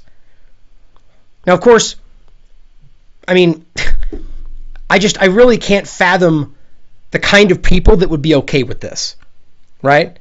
Because really, why would the U.S. or any Western country care about murders and rapes and child abuse committed by those to which they give America's hard-earned tax dollars? Both the U.S.'s chief allies are a perfect example of how they simply do not care about these things and only pretend to when it's required. In a related story of this exact thing, getting more into Saudi Arabia and Yemen, this coming from Zero Hedge, which shows you exactly this in regard to Mohammed bin Salman, this guy that everybody was so upset about, and he's doing these bad things, ignoring all the things he's been doing in Yemen. But this one guy, how dare they kill this one guy? Oh, well, guess what? Crown Prince all smiles as Saudis sign $50 billion in deals at Davos in the desert. Interesting how these things get ignored. All this hot talk from politicians and media, and everyone seems to be okay with continuing to do deals with them. It's quite amazing. So as they point out, just over 3 weeks after Khashoggi's killing and dismemberment, calls for the Crown Prince ouster have already subsided. Any hope that the royal family would act to oust him as the kingdom's de facto ruler disappeared when his father, King Salman, announced that Mohammed bin Salman would be charged with leading a commission to oversee the restructuring of the Saudi intelligence service, of course. And even as CEOs from Wall Street, Silicon Valley, and global industrial giants decided to skip this Davos in the desert to keep their faces from being seen, of course, their top deal makers, tucked away from the public, were there to represent their financial interest and keep the money flowing to this murderer. Now, adding to the irony, MBS received a standing ovation from a crowd of 3,000 dignitaries and investors. Think about that. As all the things we're talking about going on in Yemen, all the killing of Khashoggi, which they all claim to care about so much, and he gets a standing ovation from all the same people. We're being lied to. I don't know how often we need to point this out. We are being lied to. These people don't care about you. And that's why they carry out false flags and psyops, to keep you arguing with each other. Now, all this even while they are reportedly finding pieces of Khashoggi, which I recently put up on the website, which I found to be quite staggering. Now, I haven't seen this really followed up anywhere, but according to RT, Khashoggi's body parts are found in the garden of Saudi Consul General's home. So even while they're talking about this man's body parts being found, standing ovation. Hooray for Prince Mohammed bin Salman. This is the political world that we're living in. It's unbelievable to me. Now, to get to a worse story of the day, this is something that I personally feel is clearly the most important story going on today. because it's unbelievable. It's staggering how many times this can continue to happen. People can pretend to care about it, and it just continues to happen. Oh, investigations, and we'll make sure, and blah, blah, blah. And yet they continue to do the very thing they claim that they're trying to reel in. Kill just a little bit less people in their grotesque war on the most impoverished nation in the world. This coming from today, from the ground, in Yemen. 24 civilians, including children, killed in Yemen by U.S.-backed Saudi UAE airstrikes, with U.S.-made bombs. Maybe we can get Jim Carrey to make another cartoon about an MK-82 bomb, just so the rest of the world can just pay attention for another split second to all the people that are continuing to die with American tax dollars. Please, people, get this story out there. This is a very sad story in general, and it's something that we need to continue to pay attention to. So while the majority of the U.S. is sadly distracted by political maneuvering and, for the upcoming midterms, which I can't stress how important the timing is of that to all the things we're seeing. Like I said, the caravan psyop or today's pipe bomb events, which do have all the hallmarks of a solid false flag. American tax dollars are being spent to carry out atrocities with frightening regularity. And that's something I want us to think about. Frightening regularity. Almost daily. The very thing that people were so upset about when 40 children died in a bus is happening almost every day. Why care that one day and never again? It doesn't make sense to me. Now, these horrors are being committed against innocent civilians who just happen to occupy a nation that has fallen under the crosshairs of the U.S. war machine and are disgustingly done so in the name of freedom, the very thing they're out to destroy. One man, Hussein al-Bukaidi, who I've had on my show, who was responsible for breaking the original story that exposed the U.S.-made MK-82 bomb that took the lives of those 40 children, in one of the many previous U.S.-backed bus bombings in Yemen, he has continued to risk his life to allow us a glimpse of the true nature of this U.S.-led war on, indeed, the most impoverished nation in the world. And it's a very sad story. And it's important that we give people like this our attention for risking their lives to tell us what's really going on. Now, under the cover of bomb threats and political grandstanding in Washington, the U.S.-backed Saudi coalition has indeed bombed a vegetable market and a location in Bayat al-Faqih where farmers in Yemen apparently bring their harvest to be washed, because that's a very dangerous, stronghold there where they wash their vegetables. That's the reality here that I've tried to point out on numerous occasions, that it has nothing to do with the Houthi rebels. It's much more than that. We have repeatedly demonstrated how civilian infrastructure is being deliberately targeted in order to inflict the highest amount of suffering on the already starving and war-torn nation. This includes continuing to eliminate what little food and resources they have left, what little remains due to the ongoing Saudi blockade that is slowly starving the entire country of Yemen to death. It's also being reported that this was yet again what the Saudis call a double tap, wherein they hit a target and then intentionally wait for medics and rescue workers in order to swing back and hit those seeking to aid the injured people.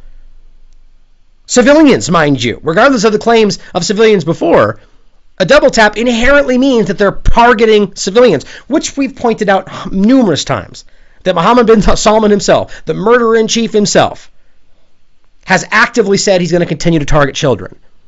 But you won't see that on CNN or Fox News. And it should go without saying that targeting aid workers is an egregious and flagrant war crime. Hopefully that should be common knowledge. Now, in addition to the vegetable market and a farm being targeted, Hussein's also reported that 3 more civilians and a child has been killed in Hodeidah City with yet another U.S.-made MK-82 bomb manufactured by Lockheed Martin. This is done with your tax dollars. This is something that we have to begin to recognize, that the weapons that are using to kill these people are coming from the United States. Oh, well, we can't risk our jobs and our arms sales to stop murdering children and murderous monarchy governments that kill people at will. We can't allow that. We need to continue to make money and control things, because that's what America's all about, right? Unbelievable. Now, the next I want to point out here that I thought was very relevant to see. This was in an article from Southfront, and I want you guys to look at this map and see, this is Yemen. The purple is the Houthi-controlled area. The civilian-backed area, the people of Yemen, who support the Houthis at the moment. Now, the Houthis aren't perfect in their own right, but at the moment, as I understand it, the popular movement is aggressively behind the Houthis, because they are not trying to starve them to death. It's another political movement like anything else. But at the same, no, well, not like anything else, but you know what I'm saying. It's another political faction. However, they're not trying to starve them to death. They're not trying to kill their children. The entire green you see is Saudi Arabia-controlled area. And of course, snugged right in the middle of all that is gray Al-Qaeda. The very people responsible, they claim, for 9/11, that are working with the United States and Saudi Arabia, because that makes sense. But just take a look at the control, the area here. This is an entire country that is being, this isn't about fighting Houthi rebels. This is about occupying a country. And I really want that to set in. I want us to see the amount of territory the Saudis are trying to control. And the point being, down here in the bottom left, that little strait, the port of Hodeidah right there is what's important to them, to control this strait. And that's what they're trying to get, and that's what they're desperately trying to hold on to. But the reality is they are trying to occupy this entire area, because it's not about helping people. It's not about fighting a rebel movement. It's not about anything but occupying a foreign country. That is what our foreign policy has become. And that is something that we as Americans simply cannot be okay with. But that's why they continue to carry out false flags and psyops to keep us looking in the wrong direction. Now, for another related story coming from Mint Press News for some numbers in regard to Yemen to really give us some perspective about what's going on here. This one entitled, Civilian Death Toll Keeps Mounting as Saudi Coalition Targets Cars Traveling Yemen's Roads. Those dangerous cars full of civilians and children. Got to stop them.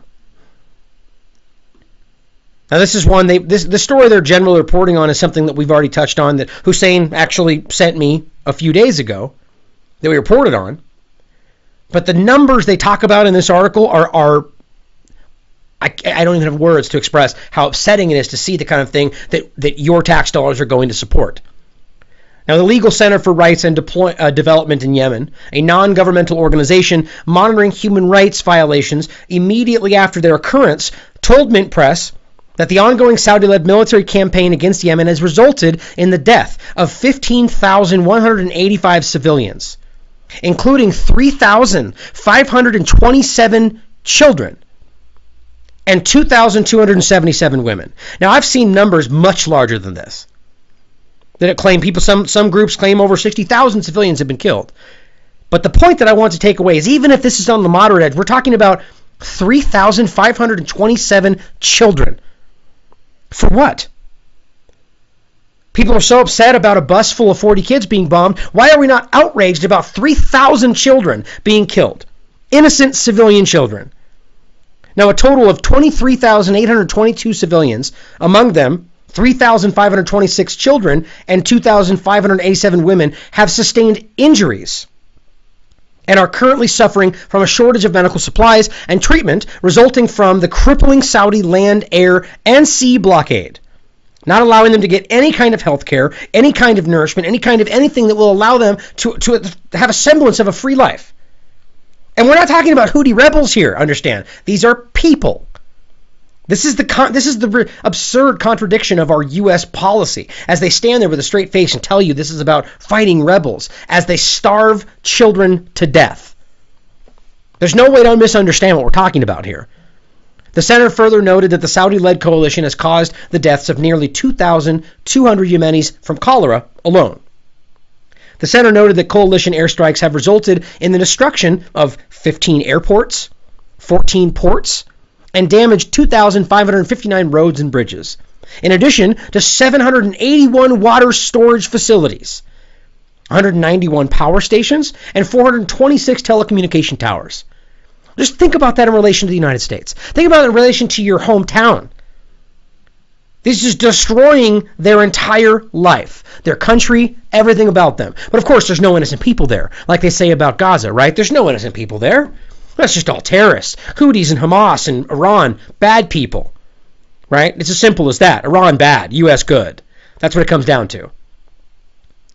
The center went on to say that Saudi and UAE bombardment has destroyed at least 421,911 homes, 500,000 people's houses, 930 mosques, 888 schools, 327 hospitals and health facilities, and 38 media organizations, while also halting the operation of 4,500 schools and leaving more than 4 million people internally displaced.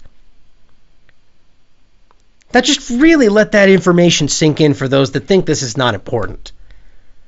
Yes, what's going on domestically should be relevant to us more than anything else, but the fact that our government is playing an integral role in carrying this out, picking these targets, helping them, funding them, arming them. This is how this country is going to be remembered if we don't do something about it, as they manipulate us with psyops and false flags. Please take a moment and stand back and acknowledge the way that we are being manipulated here. Even if you feel just aggressively that you need to take a stand on one side of this two-party deception, recognize that all of it's taking your attention away from all of the horrendous things being carried out in your name as an American. What's truly frightening is the ability of the American people to ignore such obvious and numerous crimes against humanity being carried out with the direct support of the United States government, while crying foul against the very same authoritarian government, for killing one man. And that they can be so easily cowed away from both stories by the fraudulent mainstream media, as if they never occurred, due to some scare tactics and political manipulations. One would think the American people would have woken up to the true nature of their government long ago, as we continue around in this never-ending left-right carousel of false promises and manipulations, never to see any real change other than in the benefit of those that are the worst among us. Yet as many indeed begin to see the truth behind these actions, far too many still blindly follow the very same groups that got us here to begin with. Thank you for tuning in. Make sure you consider all this stuff for yourself. Research these things to death. Even if you disagree with me, please take a moment and research this information. I'll have a link in the show notes to tune in later tonight, about an hour and a half on Brian's channel, where we'll discuss lots of this stuff and much more. And really just consider this stuff. And as always, question everything. And on that note, as I'm wearing the shirt, please check out truthclothing.io, support this channel, buy a shirt, and really think about what it means to question everything. Not ignore everything, question everything, but be open to everything. Just don't let anything pass through with just being accepted. That's the important part. Or you can check us out on Patreon/The Last American Vagabond if you'd like to support us that way. Supporting truth in this channel and keeping this moving is important to me because it's important to everything, I think. But as I said, question everything. Come to your own conclusions. Stay vigilant. And we can start over. Yeah. All right, Shalom. We're the Men of Valor, South Carolina. All right, I'm the Oxamar. All right, you go. Con. And we're just going to do a quick pre-camp, all right, going in on the famine of the word, all right, which is coming up. All right, as the brothers know, this week Esau Edom, which is the so-called white man, beginning with the Jewish international bankers, they beta tested the internet outage, man. They're getting ready to shut it down, man. No more wisdom, knowledge, and understanding going forth throughout the four winds, as prophesied in the Holy Scriptures. All right, so we're just going to bring out a few precepts. I don't want to write this out. You edify. All right, before we get started, as always, we want to give all glory, honor, praise unto Yahweh, Bahashem, Yahweh Shai, Bahashem, Kakwadash. All right, double honors go to the elders and apostles, a great millstone who rule well through the Spirit. And we want to say Shalom, all right, to the Bafta Wadah, which is the Most High Power's elect, all right? The house of David that the Lord is raising up in these last days, all right? Okay. The church, Okay. okay, which consists of the so-called blacks, Hispanics, and Native Americans in the scattered confusion of faith. Okay. Yeah, man, hey, the days of getting this truth, man, out on the highways and byways and on the internet are coming to an end, man. Okay. You know? And Amos prophesied about it through the power of the Spirit of Yahweh Shema Shah thousands of years ago. I'll pop it off this with day it right now. would come, bro. This Amos chapter 8 and 11. Behold, the days come, said Yahweh power, that I will send a famine in the land, not a famine of bread, nor a thirst for water, but of hearing the words of Yahweh. And honestly, that's the worst kind of famine, man. That's even worse than the physical famine, which that too is going to be a part of the day of the Lord, Jacob's trouble. You ain't going to be able to eat or drink, you know, if the Lord ain't with you. But the big famine, all right, is that you won't be able to hear the words of Yahweh Shem Shah, the words that could lead you to eternal life. That's right. Is going to be shut down, man. That's right. You know, and that's why the brothers are so passionate and zealous to get this out. Yep. All right, to get this truth out, to noise it abroad, you know, to scream it from the rooftops. Okay. Hey, because the scripture says it's a fearful thing to fall into the hands of the living power, man. All right. Okay. You ain't got much longer. It's like, Nah, it's beautiful, man. I was just going to add on, bro. I was saying, man, because it say, the famine from hearing the words of Yahweh Shema Shah. Yeah. So we seen the internet, YouTube was down for 20 minutes, man. Everybody was all frantic and shit, like what the hell going on, man? Yeah. All right, I couldn't upload my videos and shit, like what the fuck is going on? Right. Or watch the videos. Yep. Like what the hell is going on, man? You know? Yep. So, hey, this time, hey, Esau know what they doing, man. They did that, like the brother say, the beta test it out real quick, man. So, hey, it's gonna happen soon, man. No more going on YouTube looking at the apostles and the elders and all the other Akim. All right, so in that time, you're gonna have to, that's why you gotta eat this roll now, man. Bro. Get all you can get now, all the knowledge, wisdom, understanding from the apostles and elders and all the other Akim while you can get it now. That's right, bro. Hey, yeah, and like you said earlier, when that famine hits and we're not out on the highways and byways and you can't get it, you're going to be left with what you got in your spiritual bank account, so to speak. So you're going to have to rely on what you've learned through the power and spirit of Yahweh Shem Yahushua at that point, man. You know?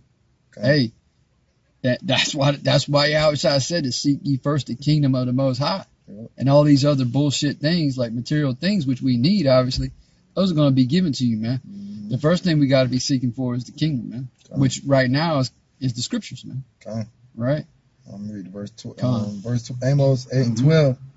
And they shall wander from sea to sea. And they shall wander from sea to sea, and from the north even to the east. They shall run to and fro to seek the word of Yahweh, and shall not find it. So people going to be searching for this word, man.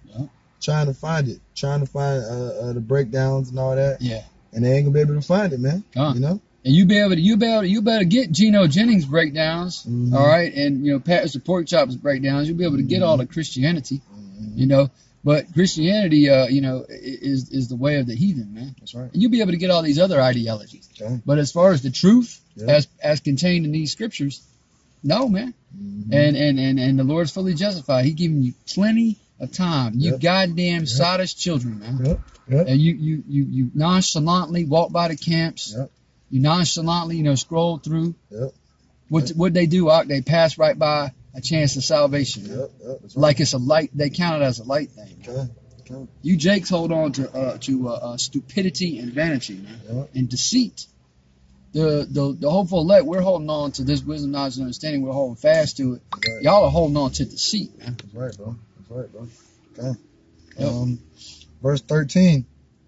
In that day shall the fair virgins and young men faint for thirst. Verse 14.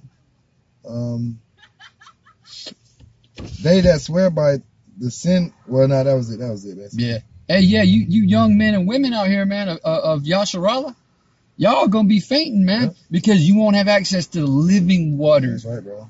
The living water, the water that can bring life, man. That's right. You won't have that manna come down from heaven anymore. All right?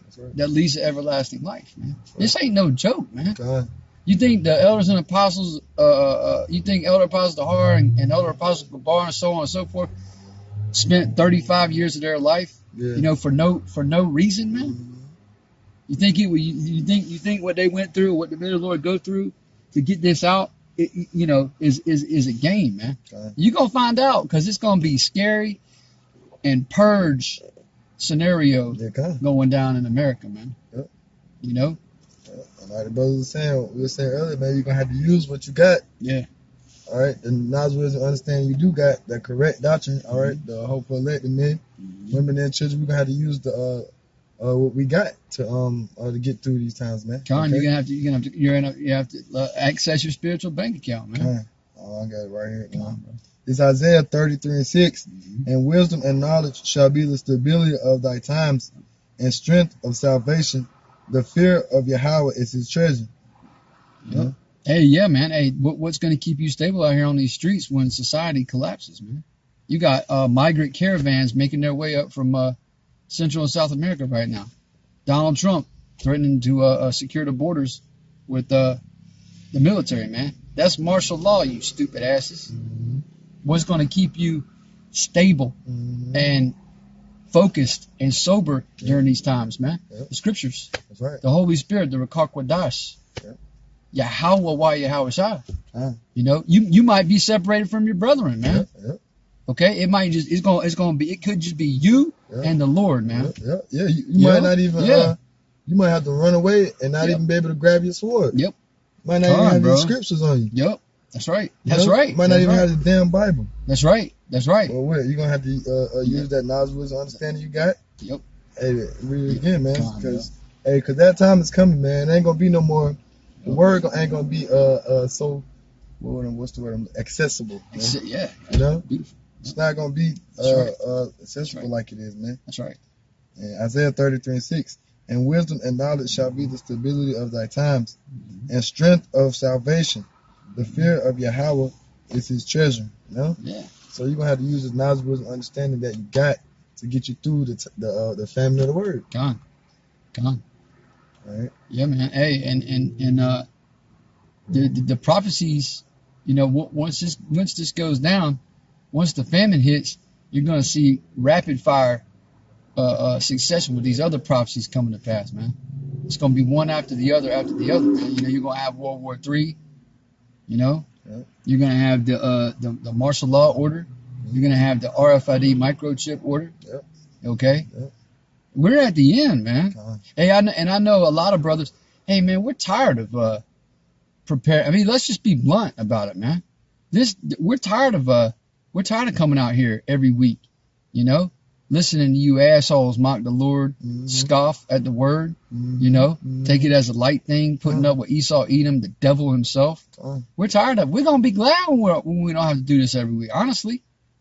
You know, when the Lord begins to shut this place down, because we're that much closer to getting up out of here, man. Kind. I start seeing we see it now. Start seeing the power of Yahweh B'Shem Yahushua, man, even more. That's right. All right. That's right. Seeing him bringing all that death and destruction. Yep. All right. You know. Yep. And seeing him, you know, like the days of Acts, man. Seeing the Lord do great works, man. Yep. Great miracles also. Yeah. That's right. Raising the dead to life, man. Literally and spiritually. Yep. You might bring a Jake back from the dead, man. You know, just like the apostles aforetime. You know. So the power of the Lord is going to be demonstrated in this earth again, man. Hey, so hey, although I know the brother to the right of me, he enjoys, just like I do, just like all the men of the Lord, we enjoy listening to videos and being edified through the Spirit. But at the same time, we also are looking forward to these prophecies coming to pass, man. That's right. This must come to pass, man, before Yahweh Shah can return to reestablish order in this earth. That's right, bro. You know?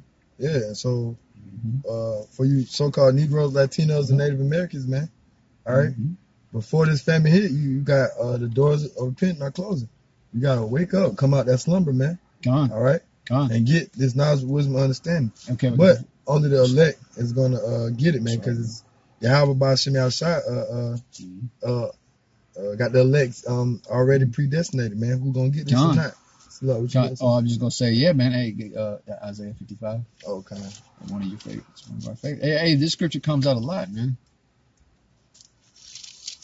right now you can find Yahweh Shem Yahushua. You know, you can listen to the preaching and teaching, man. You can get it.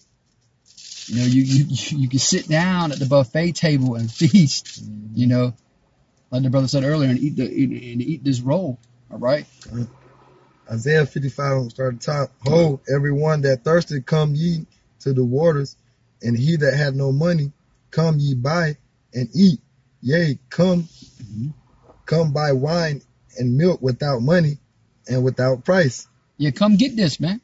You don't need money. You don't need any money. We didn't pay a dime to get this truth, man. The only thing it cost us is our time. And you Jakes out here, y'all can't even give what 5-10 minutes to the Lord, man. But He's saying to come and get this living water, man. You don't need money. Verse 2. Wherefore do you spend money for that which is not bread, and your labor for that which satisfieth not? Hearken diligently unto me, and eat ye that which is good, and let your soul delight in it itself in fatness. Verse 3. Incline your ear and come unto me, hear, and your soul shall live, and I will make an everlasting covenant with you, even the sure mercies of David. Yeah, hey, and that's what we all need, man. What we all praying for, the sure mercies of David, man. That's right, bro. David received mercy after committing 2 grievous sins, man. And the Lord bestowed mercy upon him. That's what we want, man. Because we grievously sinned against the Most High Yahweh, by Hashem Yahushua. Hey, come, man. Hey, come. Get this living water, man. I got one. Yeah, come. Romans 13:11, and that knowing the time. So Romans 13:11, and that knowing the time, that now it is high time to awake out of sleep, for now is our salvation nearer than we believe. So hey, man, it's time to wake up, you so-called Negroes, Latinos, and Native Americans. And elect is going to wake up, man. That's right, bro. All right, it's time to wake up, come out of sleep, man. All right, before this famine of the word hit, man. That's right, brother. All right. You know? Yeah. So, hey, kind. So with that, I want to say, call Haloyim, Yahweh, Ba'ashem, Yahushua, Ba'ashem, Rakah, Kodash. All right, double honors to the apostles and elders of Great Millstone. Peace, blessings, and safety goes out to all the Akim around the world. Shalom. Shalom.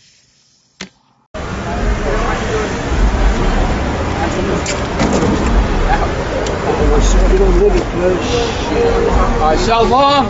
We are the Hebrew Israelites. According to the Bible, we come out here every week to prophesy the downfall of this wicked society known as America, known in the scriptures as Babylon the Great. All right? We're here to wake up the lost sheep of the house of Yasharallah, or Israel, which is you so-called blacks, Hispanics, and Native Americans. All right? Y'all make up the 12 tribes of Israel. All right? Y'all ain't black. All right? Y'all ain't Indians. Y'all ain't Spics. Y'all are the Israelites. God's chosen people. The Most High's chosen people. That's right. All right? And in the last days, the Lord said He was going to send His prophets out on the streets, all right, as a sign that this kingdom was coming to a close, man. America's about to be destroyed. All right? Before we get started, I want to give all glory, honor, and praise to Yahweh, Ba'ashem, Yahushua, Ba'ashem, Rakah, Kodash. Double honors go to the elders and apostles of Great Millstone. Salutations to you Akim out there on the four corners doing this work sincerely and truthfully. I got one real quick, bro, because the brother was saying that Israel is the chosen people. So the Deuteronomy chapter 7 verse 6, for thou art a holy people unto the Lord thy power. The Lord thy power had chosen thee to be a special people unto Himself, above all people that are upon the face of the earth. Yeah, so the Lord has a chosen race of people on the planet, man. He has a chosen seed on the planet. And not everybody's His people. All right? The so-called blacks, Hispanics, and Native Americans, y'all are the children of the Lord, man. And the confusion of faces. All right? Those Israelites who may look like another nation, but whose line goes back to Abraham, Isaac, and Jacob on their father's side. Hey, this is the truth, man. Right? Hey, the Lord has a chosen race of people, man. Give me Deuteronomy 14:2. Go and get your verse.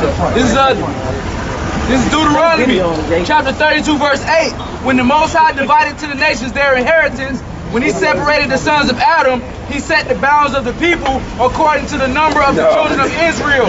Yeah, man. Hey, see, the Lord is about division, man. He divided He divided the nations according to the children of Israel. All right? Because his whole universe revolves around Israel. That's right. All right? The whole world was made for Israel's sake. All right? So the Lord ain't about kumbaya, everybody come together. The Lord is about division, man. And he's making a separation between his people and the heathen. Hey, this is verse 9. For the Lord's portion is his people. Jacob is the lot of his inheritance. Yeah, Jacob, that means the 12 tribes. Jacob is a lot of his inheritance. That's right. All right? This is the Holy Bible, man. And these are the things that you're not going to hear in your whorehouse churches tomorrow. Because your pastors are paid off, man. Yep. They ain't nothing but puppets. That's right. Puppets for the government, man. Right. 501c3 charter. Look it up. That's right. They're paid off to keep their mouth shut. They know they're the Israelites, man. Yep. You think Pastor Jackson out here don't know he's a Jake? But he can't tell you the truth because he's paid off. It's not good for business. Yeah, and that would hurt his tithing plate. You can't tell the so-called Hebrew Latino Native American to stop eating pork, stop eating shrimp. Stop shaving off your beard. That ain't good for business. Right. Right. Tell them stop being a homosexual. Tell a woman stop being a whore. Right. Right. Wear a dress. This is verse 10. He found him in a desert land and in the waste howling wilderness. He led him about. He instructed him. He kept him as the apple of his eye. And the Lord's people are the apple of his eye. All right? And the Lord's people, right, are waking up in these last days. The dry bones are coming back to life. That's prophesied. Deuteronomy 14 and I started 1. Ye are the children of Yahweh, your power. Well, I started verse 2. Deuteronomy 14 and 2. For thou art a holy people unto Yahweh thy power, and Yahweh hath chosen thee to be a peculiar people unto himself, above all the nations that are upon the earth. Hear that? You so-called blacks, Hispanics, and Native Americans, and you confusing the faces, y'all are above everybody on this planet Earth. That's right. All right, the so-called white man, the so-called Chinese man, the so-called East Indians, nah, the Israelites are above you all. The salt of the earth, man. And the rest of you people ain't nothing but damn heathens, man.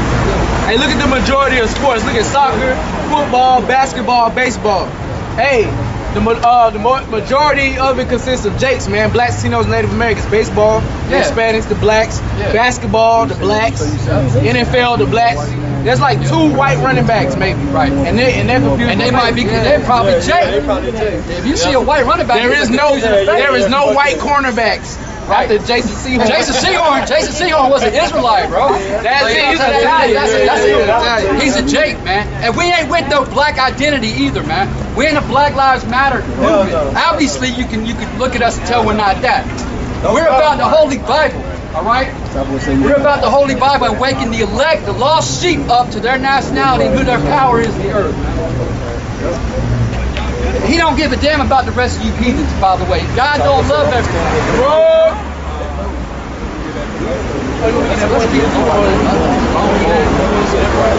He already got it. Oh, yeah, okay. Give me that second. You got it? I got that. Hey, the Lord loves a certain race of people.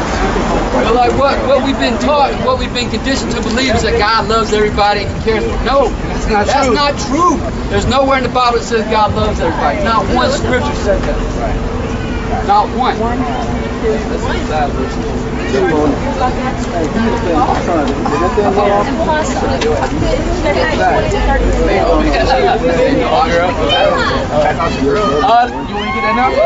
this is the book of Second. This is the book of 2 Ezra, chapter 6, verse 54. And after these, Adam also, whom thou madest Lord of all thy creatures, of him come we all. All right, so everybody comes from Adam. We understand that. Okay. And the people also whom thou hast chosen. And the people whom thou hast chosen. So that's the difference. So that's it. He's making a distinction. Yep. 55. All this have I spoken before thee, O Lord, because thou madest the world for our sake. So the Lord, the one you call God in your ignorance, He made the whole world for Jacob's sake, man. Everything you see around here, all this, which has been destroyed by the so-called white man, by the way, but He made this world for Jacob's sake. All right? not anybody else. He made it for Jacob. Hey, this is what God thinks about other people, man. As for the other people, which also came of Adam, see, that's that distinction again. Thou hast said that they are nothing. Yeah, they are nothing, man. Hey, so if you ain't an Israelite, you ain't shit according to the Most High Power. You're nothing. You're a nobody. You're a loser. You're a heathen. But be like unto spittle. Like unto spittle. Spit. And has likened the abundance of them unto a drop that falleth from a vessel. You don't give a damn if you're walking down the street and you got a big bucket full of water if you spill a drop of it. And that's how the Lord feels about the heathen races. There's 17 nations of people outside the 12 tribes of Israel. That's right. All right? There's no such thing as a white person or a black person. All right? Those are colors, not nationalities. Right. Okay? And we're out here to remove the veil, the covering cast over all people. When you look at it, nobody's really white or black. No. I'm a so-called black person, but I'm not the color of my shirt. Right. Those are colors. That was a false narrative that was created in 1681. So prior to 1681, nobody was called black or white on the planet Earth. So how should I be a black identity restricted? Come on, man. Lord don't care about you, heathen. Right. This is Isaiah chapter 40 and 15.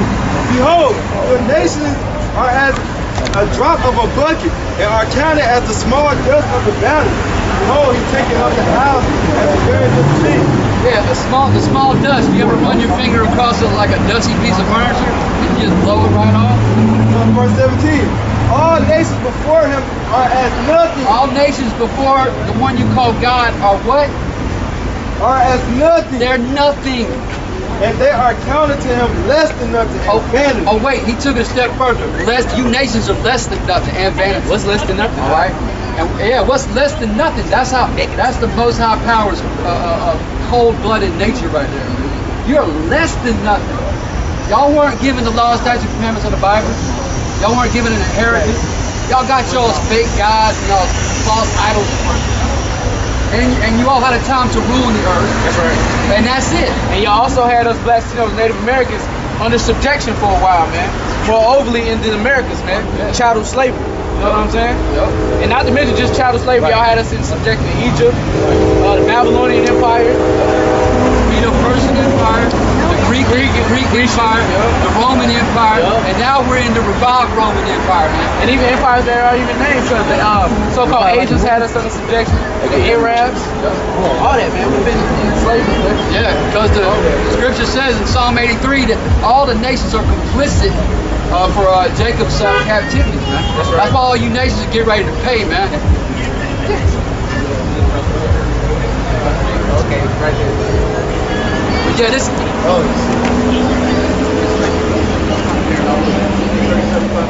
I got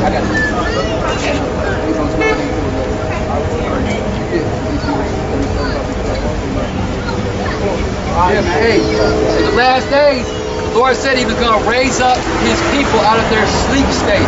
Because the majority of you so-called blacks, Hispanics, Native Americans, y'all physically are okay. Y'all can see and walk and talk. But spiritually, y'all have no breath, man. Y'all are those dry bones over here in Babylon, man. America. Y'all been put to sleep. All right, sold a bill of goods, man. All right, told you we're Gentiles, told you we're African Americans, which is the most retarded thing ever. How the hell can you be African and American at the same time? Two continents. That's retarded, man. See, these are the lies of the devil, man. The so-called white man, Esau Edom. Starting with the Jewish international bankers, the Rothschilds, the Gettys, the Warburgs, the Rockefeller. They're the ones that finance all these lies and set up all these institutions to keep you in your slump. Yeah, hey, going off that term African American, that actress Charlize Theron, she's basically from South Africa, but she lives in America. She's been in America the majority of her life. She don't call herself African American, and she's actually from Africa. Right. So what the fuck? And Jake ain't never been to Africa. How you call yourself African American? Oh, never mind. Wakanda, my bad. We done been to Wakanda. Yeah. And here it is, y'all got the laws, statutes, and commandments, a holy people above all. Y'all want to be African. Africans are heathens, man. Right. Put a ring in your lip then. Right. You want to be African so bad. Right. Scarification. Scarification. Yeah, come on. Blow in the asshole of a cow. Right. They keep stealing them. What you said they were? Soccer jerseys and samples. Yeah, soccer jerseys and samples. Yeah. Old soccer jerseys and samples. From Marshall. It's some Israelites in Africa. Right. When they came over there, they didn't grab every Israelite. Right. Yeah, because the Lord said He was going to preserve His elect, man. And at the end, He's going to gather His elect from the four winds of this earth. Because you got plenty of Jakes in West Africa. You got Jakes all over the place. All right.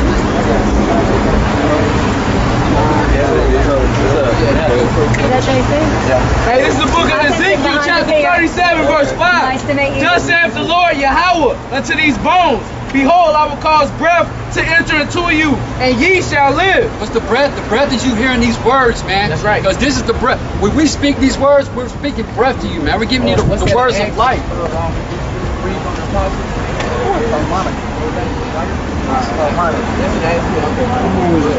Yeah, so the Lord is speaking to you, man. Through this. I think it's All right. Now this is verse 6. And I will lay sinews upon you, and will bring up flesh upon you, and cover you with skin, and put breath in you, and ye shall live, and ye shall know that I am the Lord. Right. He's going to wake up His people. This is the valley of death, man. America is the valley of death, and we're in the shadow of it, man. King David prophesied about this place, man. In the Psalms, man, through the Spirit, he talked about being in captivity over here and walking in the valley of the shadow of death. That's America. There's nothing but death around here, man. Right. All right, but the Lord is going to raise up His people, beginning with His men. All right, He's going to raise up 144,000 warrior kings, okay, and a remnant of His people, men, women, and children. All right, and they're going to receive salvation and deliverance from the hell that's coming on that planet. Right. All right, and believe me, hell on earth is about to happen here in Babylon the Great. Lord, you are about to witness race riots. Y'all be walking side by side right now. But believe me, when these race wars kick off and all hell breaks loose, you're going to find out who your people are, man. Yep, and the famine. Yep, and the famine hits. Right? And yes. Martial law. All that, bro. Yeah, that's right. These are the things that sweet baby Jesus talked about in the Bible, man. Sweet mother and your pops respect on just one day. And that's what these people do. Show their spirit. That's what these people do. They on one day they get their parents flowers, but the rest of the year they treat their parents like shit, like crap, talking back to them, disrespecting them. The scriptures say, honor thy father and thy mother all the days of thy life. So they may be long and prosperous. So they may be long and prosperous, man. You know? Yeah, that's right. And then everybody always, well, aren't y'all speak love? Well, if you was here long enough, we was speaking about the love, the faith, what's to come, eternal life. Eternal life, that's love, man. But first it got to be war, man. The King David loved the Most High with all his heart, man. And he had to lay down them nations, man, that didn't want nothing to do with the Heavenly Father. Then came peace, the 40 years with Solomon. It has to happen again. We have to lay these heathens down for there to be peace. Like he said, when the righteous beareth rule, which means when you overcome your enemy, you standing over him with victory. He's on the ground, you standing over him. That's overcoming. That's how you overcome, man. That's what we're going to do. We're going to lay them down, and then we're going to bear rule, and everybody going to be happy because the earth is going to be returned to its rightful state. But first, war has to come, man. And though all of you don't want this, it is done, man. It is done. It's written.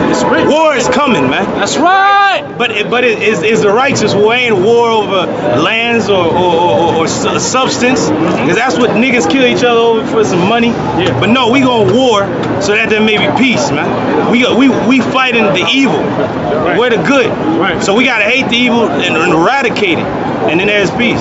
I got you. What you was talking about? This is this Sirach 25 and 7. Sirach 25 and 7. It reads, there be 9 things which I have judged in my heart to be happy, and the 10th I will utter with my tongue. A man that have joy of his children, and he that liveth to see the fall of his enemy. So you know what I'm saying? Hey, it's going to be a joy to see the fall of our enemy, like he was saying, seeing the enemy put down. You know what I'm saying? That's going to be a good thing. And that scripture that you quoted in Ecclesiastes 5, I believe. Better is the end of a thing than the beginning. Better is the end of that than the beginning, man. That's right. You know what I'm saying? Because man, right now we suffering, man. Yeah. But the end is gonna be victorious. We're gonna be over him, man. Like, yeah. Motherfucker, I told you so. And he's gonna have a foot right in his mouth, man. That's right, man. You know what I'm saying? Right. That's what we got to look forward to, man. You know? That's love. Well, this go finish second Esdras and then we'll get back. This is back in second Esdras 6. I'm gonna start at 7 again. Second Esdras 6 and 7. It says, "Then answered I and said, What shall be the end of the verse and the beginning of it that followeth? And he said unto me, From Abraham unto Isaac, when Jacob and Esau were born of him, Jacob's hand held first the heel of Esau. Right. For Esau is the end of the world, and Jacob is the beginning of it that follows." Right. Esau is the end of the world, man. All right, so that's how we know we in the last days, man. You know, he's ruling, man. All right, and Jacob is the beginning of it that following, man. All right, so we up next, man. You know, Yahweh Shai, he coming back to take the kingdom, man. All right. All right. The scripture say the saints of the Most High shall take the kingdom, man. That's right. So we up next to rule, man. All right. That was it. I got it. Yeah, going into the same time frame, because the disciples asked the Lord, like, when's gonna be the signs of you coming back? It links up with that, because Esau is the end of the world. It's Matthew 24 and 3. Matthew 24 and 3, and it reads, "And as he sat upon the Mount of Olives, the disciples came unto him privately, saying, Tell us, when shall these things be? And what shall be the sign of thy coming and of the end of the world?" Right, so that's the spirit that the disciples are in, man. That's the spirit we in, man. We asking the Lord, how long, Lord? You know? What are the signs, man? You know? The Lord put it right here in the book, man. You know? Read that part again. Con, this is verse 3 from the top. It says, "And as he sat upon the Mount of Olives, the disciples came unto him privately, saying, Tell us, when shall these things be? And what shall be the sign of thy coming?" Sign of thy coming, man. Go ahead. "And of the end of the world." End of the world, not the end of the actual world, man. All right, because the earth bideth forever. All right, the end of this rulership, man. When is that gonna come, man? Because we looking forward to it. The disciples, they said the same thing that Acts the first chapter, man. When Yahweh Shai came back, man. You know? Yeah, because go ahead. No, that was saying, they was asking them, Lord, is this the time that you shall restore the kingdoms of Israel? You know? The world to Israel? Yeah, because when David subdued the heathens and Solomon had it, that's the best time the world's seen. Just for a little inkling, 40 years of peace. Of all the world history, 40 years of peace, complete peace, weapons laid down, nobody warring against nobody. 40 years of peace under Israel's rule, though. So that's the only way it's going to come back, is if Israel is established in the kingdom. Because with this devil having rule, it's going to lead to this. If it was up to him, it'd be destroyed. Because that's what their plans is, right? It's to annihilate everybody and then crawl out the damn hole and then reestablish. So that's Esau's end. If you want to be with him, join his ass. But the Most High's end is beautiful. Like, Israel's going to be restored. Right. And, you know, you're going to have our houses built with precious stones, the roads paved with gold. Now that's the end of the Most High. It's good for us, man. But the end, if you want Esau, your end is destruction, man. That's right. And he's the son of perdition. He is the son of destruction, man. That's right. You see what this road is paved with? Concrete. Bird crap, human feces, all this scum. Esau right at home, cracks and you know, he'll put cement right over a tree, man. Right? It'll be a tree growing. He'll put cement all around it. And you'll have the ground cracking up because the root's trying to breathe. It's trying to breathe. Dude is death. Devil, man. He's death. He's death. He's a devil. And if you want to join him, the Lord said, if you hand join the hand, shall not go unpunished, man. And that's a cold devil, man. he's like this close to you, but he won't kill you the whole time, man. It said never trust thine enemy. Yeah, never. Because he said he gonna seek to take your place if he get too close. Like, hey, he gonna be conniving and plotting, man, to take you down. That's right. That was it. Yeah, that was it. This is Nahum 3:1. Nahum 3:1 says, "Woe to the bloody city! It is all full of lies and robbery." Right, the scriptures say, woe to the bloody city, man. Talking about America, man. It is full of lies and robbery, man. All right, because ain't nothing but lies in this place, man. They don't teach you no truth here, man. You know, the only truth is being brought up by the apostles in the middle of the Lord, man. All right, this place, it says robbery, man, because the so-called white man stole this place. All right, he stole our nationality. All right, stole us. You know, this damn devil, man. Go ahead, bro. It says the prey departed not. The prey departed not, man. We still here. Like the brother said that he stole us, and we still found in his hand, man. Let's get Exodus 21:16 real fast. Exodus 21, verse 16. It reads.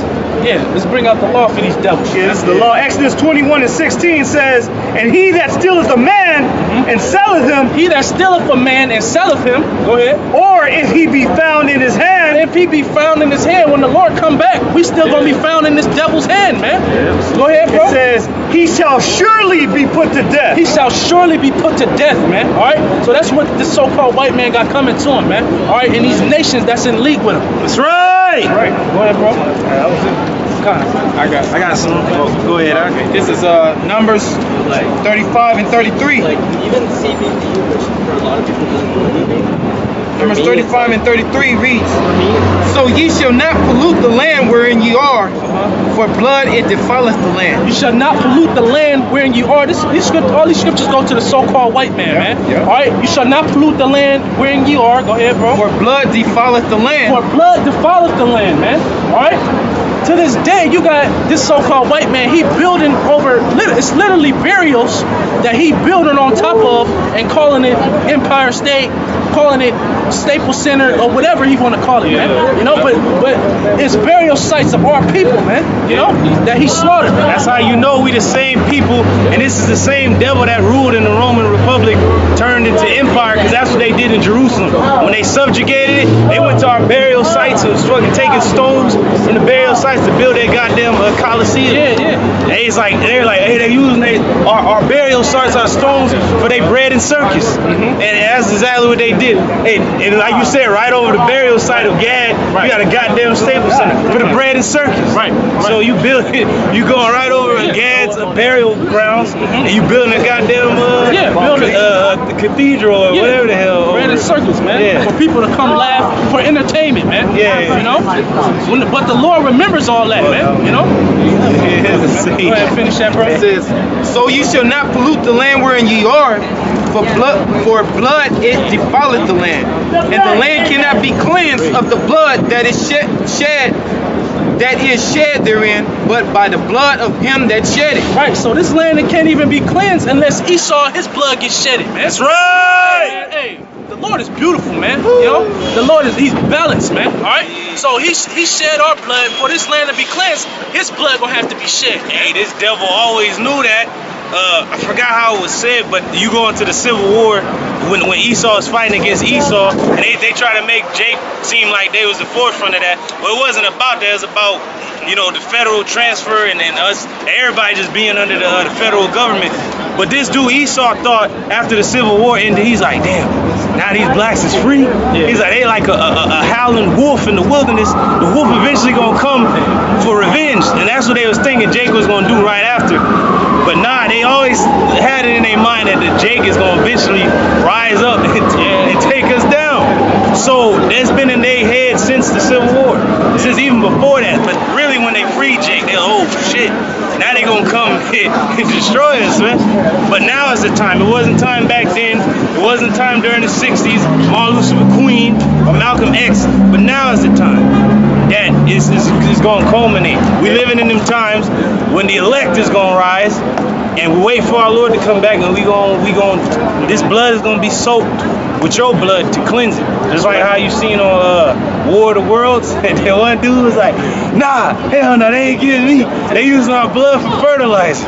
That's exactly what we gonna do, man. Yeah. Cleanse this place, you know? Yeah, hey, the fire's gonna do that. Yeah. Oh yeah. You know, the fire's gonna do that real nice. Real. The fire's it's a cleansing. It's gonna get his big shine. That's right. This is John 10, verse 10. Yeah, going back to the robbery, man, in Nahum the 3rd chapter. Man. It says, the thief cometh not, but for to steal and to kill and to destroy. The thief cometh not, but to steal, to kill, and destroy, man. That's what this so-called white man did, man. He raped, robbed, and murdered our people, man. That's right. You know?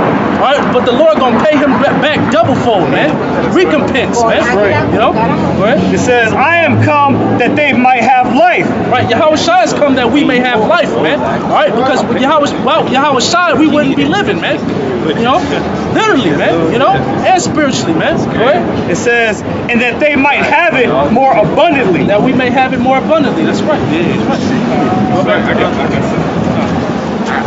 I got a quick preview. Okay, go ahead. Oh yeah, I was kind of holding this from it. This this is Zechariah chapter 1 and 15. Going into what happened to us. It says, I am very sore displeased with the heathen. They are at ease. For I was but a little displeased. This is Satan.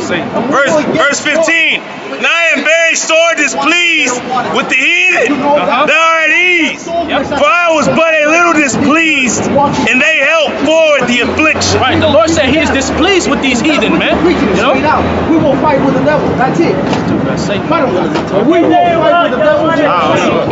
Anyway, it's Satan out here. But the Lord, what I was reading right there, the Lord said, yeah, He was displeased with us in slavery, and He whooped our ass, so to speak. But He's more displeased with these heathens that are at ease.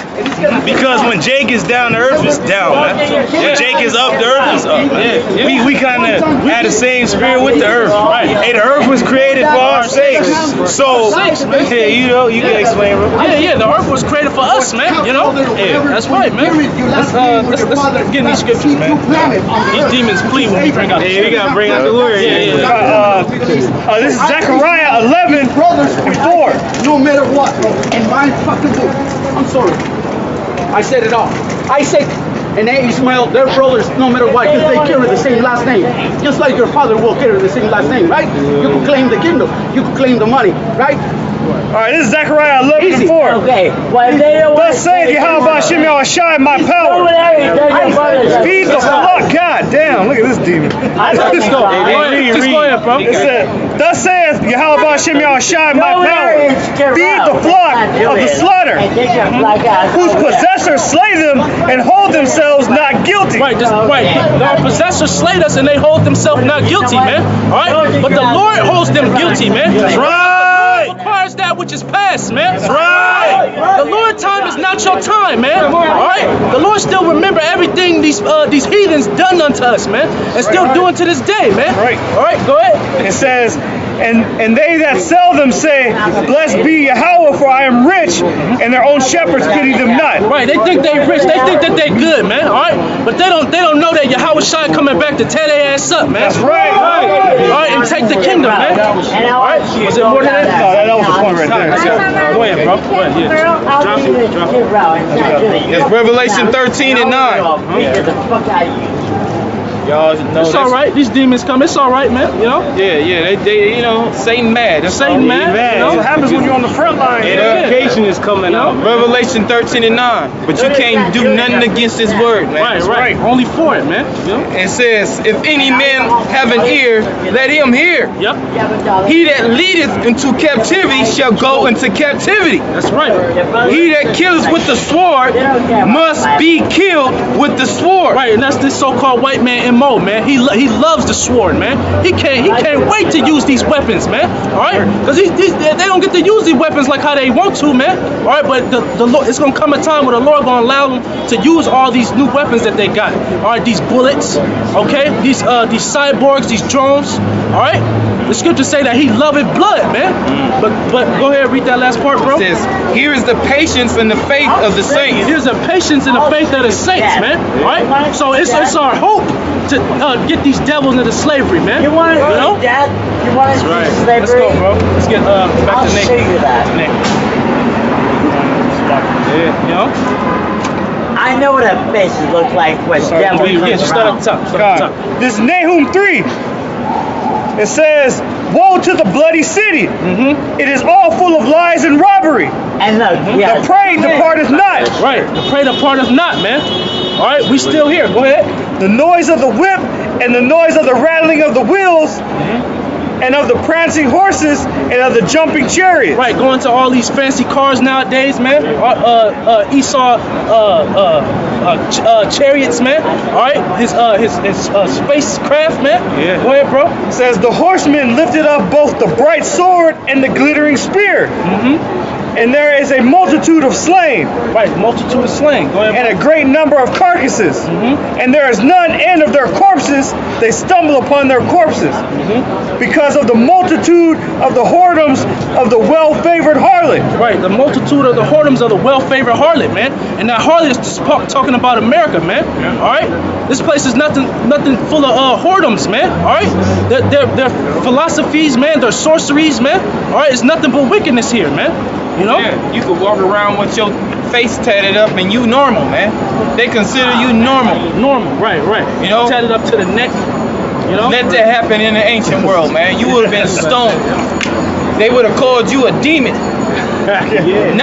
They wouldn't have been bigging you up. Oh man, that's a dope tat, man. That's, you know. Yeah. They would have been stoning your wicked ass to death, man. Yeah. That's wicked, man. You thinking in your own mind, that's wicked, man. We speaking about is the truth, man. Everybody is bugging out and getting bugged out.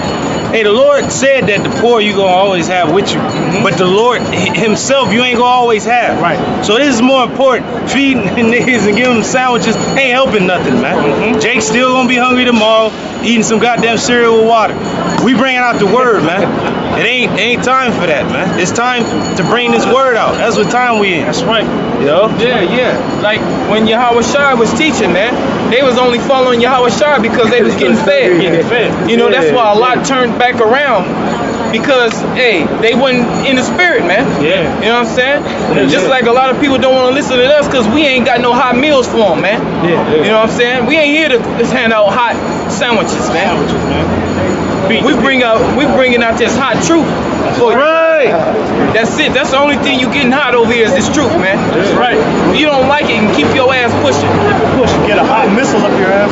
It's real love, too. Real love out here, man. Because it's war and stuff like that, but these things have to happen in order for there to be peace finally. That's all Jake want. But even Jake in the hood and shit, Jake be like, don't start nothing, won't be nothing. But to make peace, you gotta take down whoever is throwing out the violence, man. Somebody gotta get taken down, man.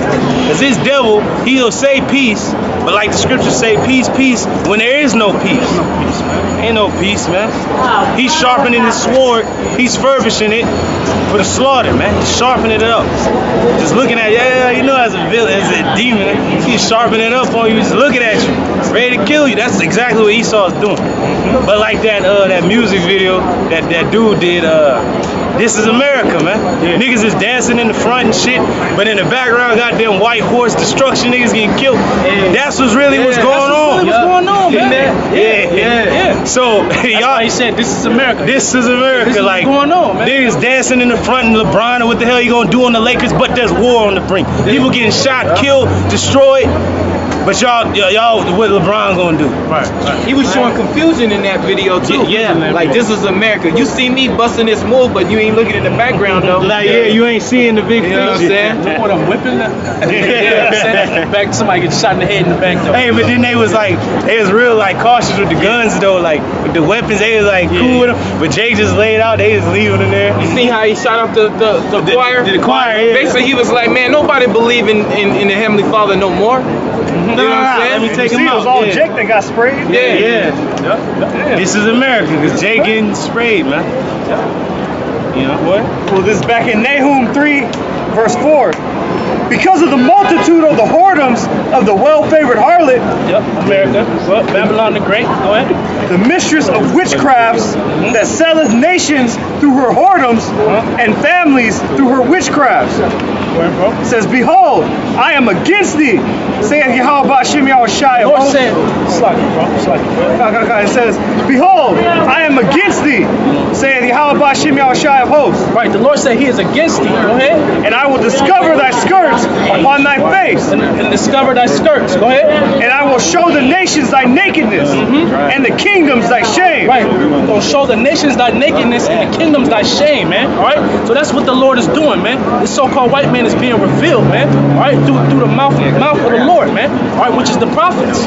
Okay. That's why he wants us off the street. Yeah, that's why he wants the internet off, man. All right, because the truth is out, man. You know, whether you like it or not, man. People are waking up. You can look in the sky one of these days and you see a chariot, man. All right, and people know there ain't no damn rocket, man. Ain't no rocket standing in the middle of the sky with its own light, man. You know? Yeah, there was a guy by the name of Crow 777, and he had like over 80,000 followers, and he got his whole site canceled because he was posting chariot videos, man. Esau don't like that, man. I told you I tried to do some chariots videos that I do. Esau, he'll give me a strike for it. Chariots, he'll take it down. Yeah. I had problems uploading that chariot video. It was over an hour video of just different chariots, different occasions, different states. You know what I'm saying?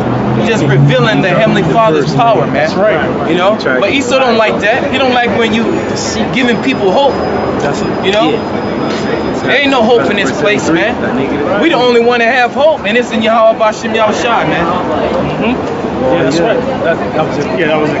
Con, this is Isaiah 47 in verse 3. Isaiah 47 and 3. It says, thy nakedness shall be uncovered, yea, thy shame shall be seen. Right, it's talking about the so-called white man, all right? Thy nakedness shall be uncovered, thy shame shall be seen, man. All right? And that's going right with what the brother just said. The next scripture about to bring it home, like the next verse, like I'll read it from the top again. This verse 3 says, thy nakedness shall be uncovered, yea, thy shame shall be seen. I will take vengeance, and I will not meet thee as a man. And that's what he's saying. The Yahushai's armada is out there. The Lord ain't coming back to meet you as a man. So he trying to cover up to the brothers video. I'll take that down. No, I don't want them to know that he ain't coming. He ain't coming like he did 2,000 years ago. Coming with chariots, man. Coming with all power. That's right. You know? That power, man. Kal-El. It says, as for our Redeemer, the Lord Yahweh, by Hashem Yahushai of hosts, is his name, the Holy One of Israel. That's right. So as for our Redeemer, he is strong, man. And he gonna wipe the floor with you, man. Yeah. You got something, Michael Dutch?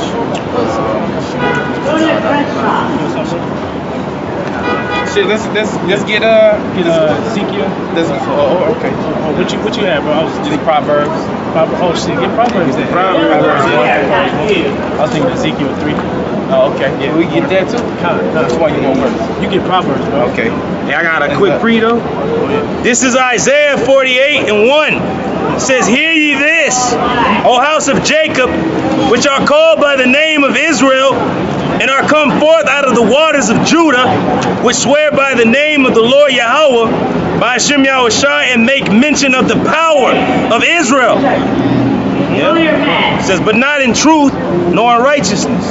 Because our people know that these signs is out there. That the one dude was trying to post the chariot video, but y'all ain't doing it in truth, nor in righteousness, man.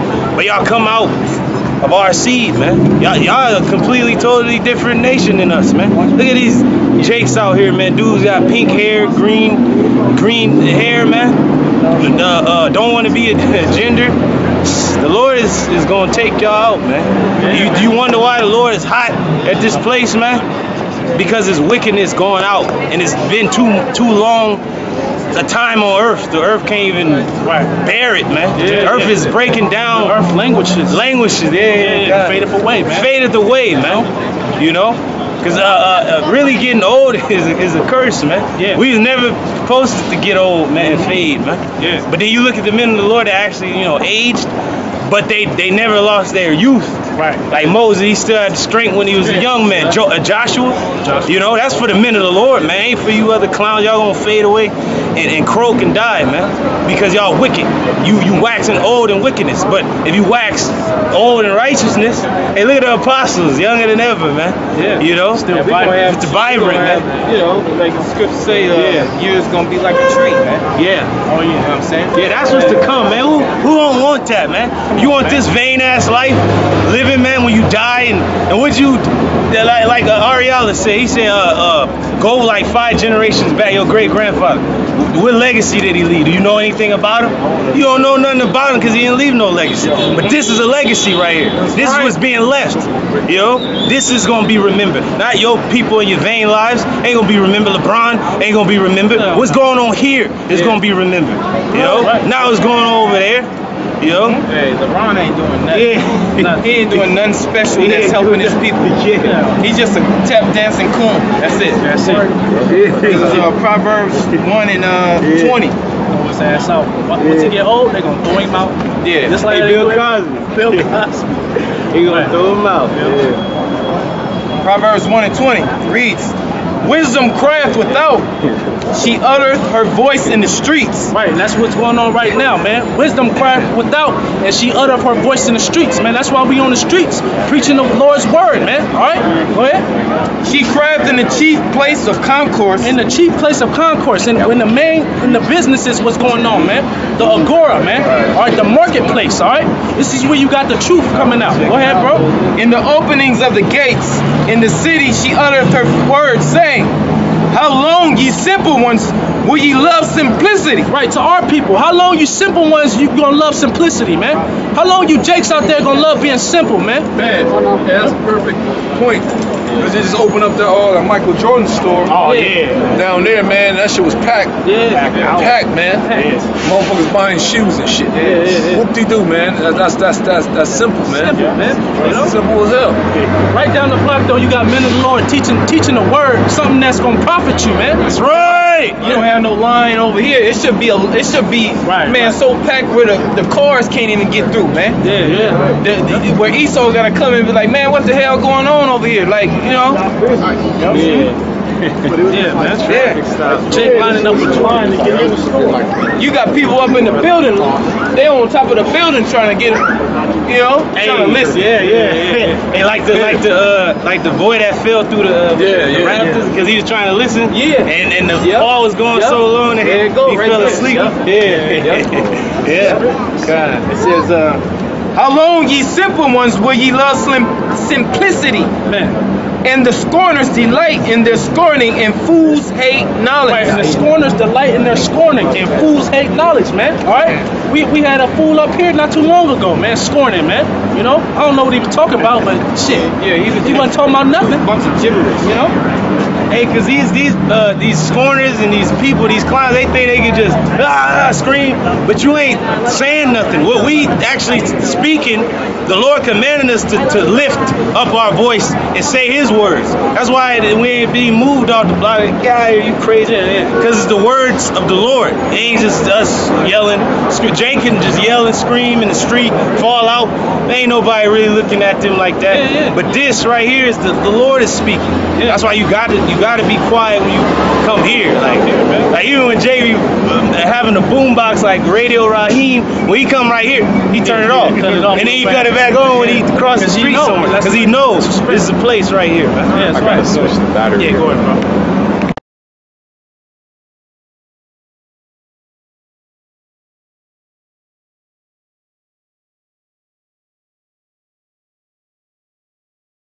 Simplicity. How long, you simple ones, you Israelites, will you love simplicity, man? Going back to this store down here that they just opened up, man. It's a Jordan store. You had our people lined up just to get some damn shoes, man. All right. When this dude Michael Jordan, he hate niggas, man. This dude hate niggas. You know what he said? He said, I don't make my shoes for kids in the hood. I make them for inner city. Yeah, for inner city. I make them for kids in the suburbs, man. All right. Basically, Esau, man. These white kids, man. You know. When that one dude came to his party, Chameleonaire, he was like, "Oh man, I don't give handshakes to niggas." You know? Dang, that's crazy, man. Yeah. So he hates his own people, man. You know? He's a coon for the white man, man. You know? Go ahead, bro. It says, "And scorners delight in their scorning, and fools hate knowledge." Yep. That's why you don't see nobody over here right now, because they all fools, man. They hate a bunch of fools, bro. Yeah. All fools, man. Yeah, man. Here it is. This is the word of the Creator coming out, man. And people just greatest thing you'll ever hear, man. You know, greatest thing. Verse 23. Greatest story ever told. Turn you at my reproof. Behold, I will pour out my spirit unto you. I will make known my words unto you. Because I have called and ye refuse. I have stretched out my hand and no man regarded. Right, the Lord is calling, but our people refusing. All right. He's what's that last part say, bro? I have stretched out my hand and no man regarded. He's stretching out his hand, all right, through his men giving you the word, but no man is regarding it, man. Yeah. All right, but it's gonna come a time where the Lord, watch what he gonna do to the people that's not regarding. Go ahead. Verse 25. But ye have set at naught all my counsel. They set at naught all the Lord's counsel, man. All the Lord's words, all his prophecies, they set it at naught, man. They put it to the side so they could do what they want to do, man. So they can fulfill their dreams, man. You know, do what they vain life want them to do, man. Go ahead. And would none of my reproof, and don't want none of the Lord's reproof, man. No correction. No correction, man. All right. When the Bible is supposed to correct you, man. All right. Correct you on your ways, man. Are you going off, man? You know that's why they hate the Bible, man. All right, because it gets you in order. You know. It cuts you, man. Yeah. You know. Jake always feeling like I'm missing out on something. Oh man. Damn, man, I love smoking weed, man. You know, I can't put it down, man. Put it down like that. You know what I'm saying? I gotta have it in the morning when I wake up. Yeah. You know what I'm saying? Yeah, I got an uncle, man. Every time I see him, I tell him, hey man, you shouldn't be smoking cigarettes. He be like, man, I've been doing this since I was a little boy, man. Don't tell me that, you know? So he love it, man. He love his ways, man, you know? I still tell him, no. I got a quick pre. Yeah. It says, this is Jeremiah 18:17. I will scatter them as with an east wind before the enemy. I will show them the back and not the face in the day of their calamity. That's exactly what our people do to the Lord. Like, nah, I ain't want to hear that. They show the Lord their back. The Lord gonna show you his back and not his face. Because right now, it's the Lord's face. Face, knowledge, man. He's stretching out his hand, but y'all smacking his hand. I don't need that. Whatever. Watch, the Lord gonna make this place desolate and a perpetual waste. Y'all gonna know that the Lord ain't dealing with y'all, man. Like, it's just like the phones now. When you ain't got your phone, people bugging out. So the Lord's gonna cut off your contact with him. And because right now you got a leeway back to him. He's still somewhat, hey, you know, Jake ain't really just catching it like they should. There's still an open door. Still a door of repentance. Right. But you despise the ways of the Lord. He gonna destroy you, man. Right.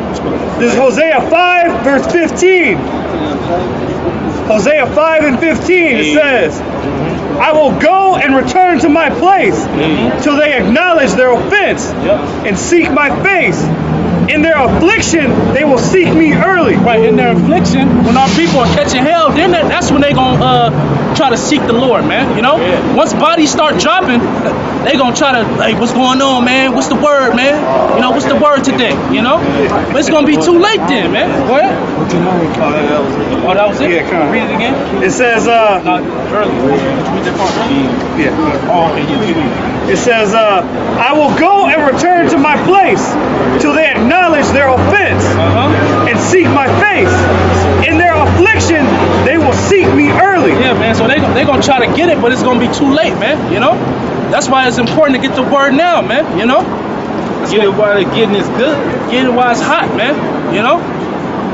Let's go back to verse 26 in Proverbs 1 and 26. I also will laugh at your calamity. I will mock when your fear cometh. Right. So this is going to go down to all the people that's disregarding the Lord's reproof. They want none of His counsel. Go ahead, read it again, bro. It says, I also will laugh at your calamity. The Lord gonna laugh at your calamity, man. When you in dire straits, the Lord gonna be laughing at you, man. You know, we gonna be laughing at you, man. Yeah. You know, because you had your chance. You know, but you chose to put it off. Go ahead. I will mock when your fear cometh. When your fear cometh as desolation, and your destruction cometh as a whirlwind. Man. When distress and anguish cometh upon you. When distress and anguish cometh upon you, man. So the Lord gonna laugh at you, man. That's gonna be, man.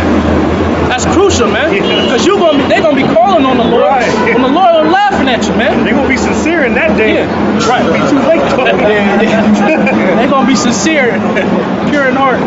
Yeah. It says, then shall they call upon me, but I will not answer. Then shall they call upon the Lord, and He will not answer, man. All right, so the Lord ain't gonna answer these people in that time, man. A lot of guys that know the name, they're gonna be calling on the name then instead of Christ. Right. Oh, you know, guaranteed, man. Ain't gonna be no old Christ. Jesus, you know, there ain't gonna be no Most High Christ bless in that day. No, you know, they're gonna be calling on the true names. Yeah. But then you got that scripture in Matthew 7 and what's that, 13? Yep. Not everybody they say Lord, Lord, shall enter into the kingdom. Shall enter into the kingdom. And matter of fact, just get it, bro. Let's see, it says, this is Matthew 7, verse 21. If you notice, these are the words of Yahweh too. Matthew 7 and 21 says, not everyone that saith unto me, Lord, Lord, shall enter into the kingdom of heaven, but he that doeth the will of my Father which is in heaven. But he that doeth the will of the Father which is in heaven. So who's doing the will, man? Who's out on the highways and byways pushing this truth? Who's waking up the elect? Who made a sacrifice, man? Who's doing it, trying their best to do it the right way and not trying to please man? Who's using the names? That's right. And not just using the name, but using it in the spirit, sincerely, man. Yeah. You know what I'm saying? Because you got niggas who using the name and they think the Lord with them because they say it all hard. Yahweh, Hashem, yeah. Like, come on, man. You know, it don't matter how you say it, man. It matters if the Lord's dealing with you, man. Yeah, you know? the Lord knows the inner part, the inner man. He don't look on the outward man. He looks on the inner man, man. Mm-hmm. You know, you know if you got a sincere heart. You know. That's right. Was that it on that? Yeah. You want Isaiah? Well, let's finish this in Proverbs. It says, verse 28, then shall they call upon me, but I will not answer. They shall seek me early, but they shall not find me. Mm-hmm. For that they hated knowledge and did not choose the fear of the Lord. Right. It says they shall seek me early, going back to Hosea, the 5th chapter. Right? It says they shall seek me early and they shall not find me. Go ahead, bro. Read the next verse after that. It says, they would none of my counsel. They despise all my reproof. They've despised all the Lord's reproof, man. All right? So that's why the calamity is going to come upon you, man. And this is soon, man. We speaking it now, but it's going to come to pass, man. You know? The Lord is not a man that he shall lie, man. That's right. You know? Therefore shall they eat the fruit of their own way and be filled with their own devices. Mm-hmm. You shall eat the fruit of your own way and be filled with your own devices, man. All right, so your own wickedness is going to be your accusers in that day, man. You know? Yeah. Your own sins that you've been committing, man. All right? Man, it's like in that day, like right here, this is the help that you want. It tells you in another place, I forget the scripture, but it said, when the poor cried out, no man heard him. And when you cry out, shall nobody hear your voice. Because the poor is crying out right now of their injustices and what's going on. But when it truly happens to our people, they really just no escape. There ain't nobody gonna hear you. And the Most High is already departed, is gonna be departed from this place. Yeah. Like the Departed. Leonardo DiCaprio in The Departed, he gonna be out of here, man. Gone. And you gonna be on your own. You know? Because you thought you was big and bad, you was that nigga. And let's see you that dude in that day. You know, that's our people. It's about me, cuz, like, you know, all right, well, it's going to be about you in that day, man. It was never about the Most High. Oh, but then in that day, oh, God, you know, but then, and then the nigga have tatted on, only God can judge me. Well, at that time, the Lord is going to judge you. You know, you been said it, you was just throwing it out there. Nah, cuz, oh, God, man. The Lord's going to kill you, man. Like, for real, like, you can't tell Jake nothing. If Jake say, oh, God, nah, it's on me, like. Oh, God, my nigga. On the dead, homie. I got a quick pre. This will happen to the Northern Kingdom in the past. And it's gonna happen to our people on this side, man. Cause there's gonna be a siege of this place. You know, like that movie The Siege with Denzel. Yeah. This is 2 Kings 6:27, and it reads, it's going into the famine in Israel. It's 2 Kings 6:26. Well, sorry, 25. It says, and there was a great famine in Samaria, and behold, they besieged it until an ass's head was sold for 80 pieces of silver, and the 4th part of a cab of dove's dung for 5 pieces of silver. And as the king of Israel, which they king now is LeBron and these clowns, even say he passed by and shit, like, in that day and shit. It says, and as the king of Israel was passing by upon the wall, there cried a woman unto him, saying, help, my lord, O king.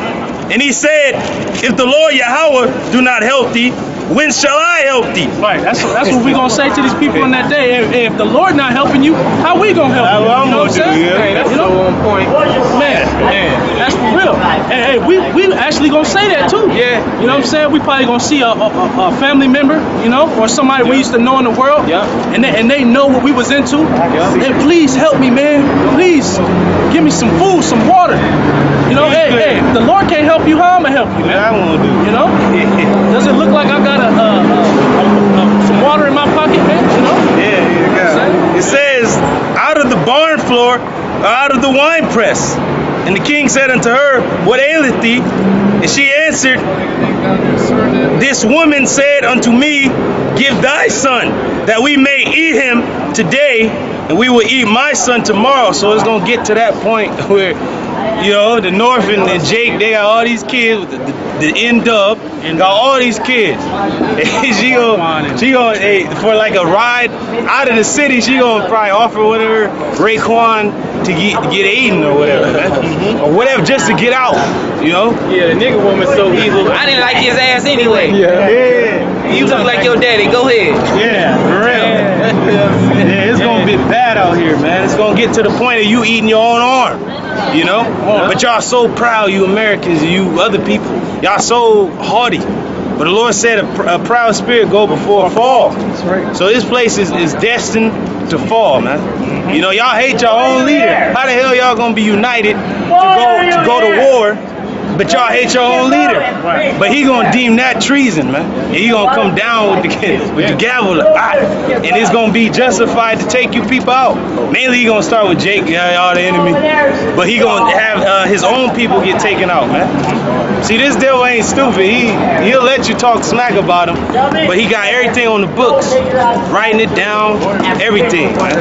So it's a done deal for like Barack said earlier. If the Lord is not with you, no holds wholeheartedly, you ain't gonna survive.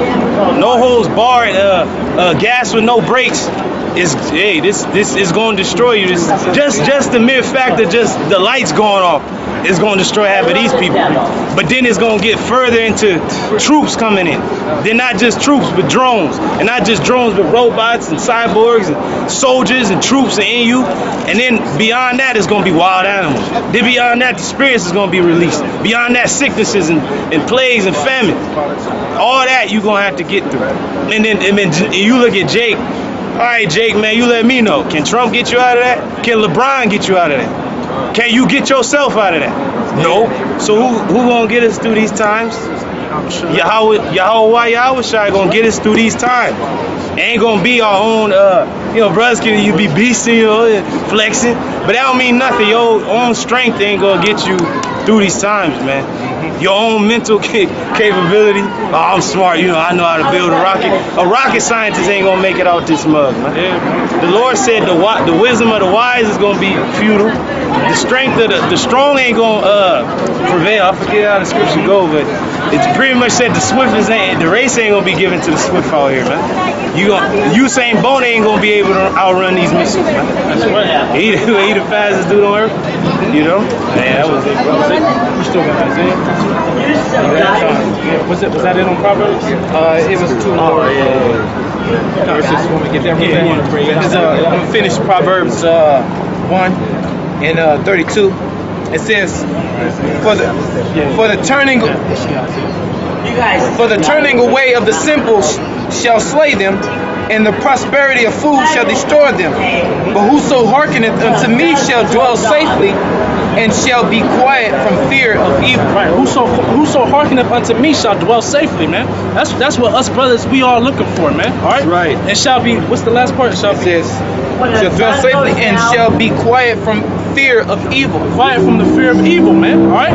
Because it's an evil time that we in, man, and it's an evil time that's coming, man. Yeah. All right. And the Lord gonna protect us from all that, man. And that links up with Isaiah 33 and 6. That's right. Hey, that's it. That's right. Main thing is the fear of the Lord is his treasure.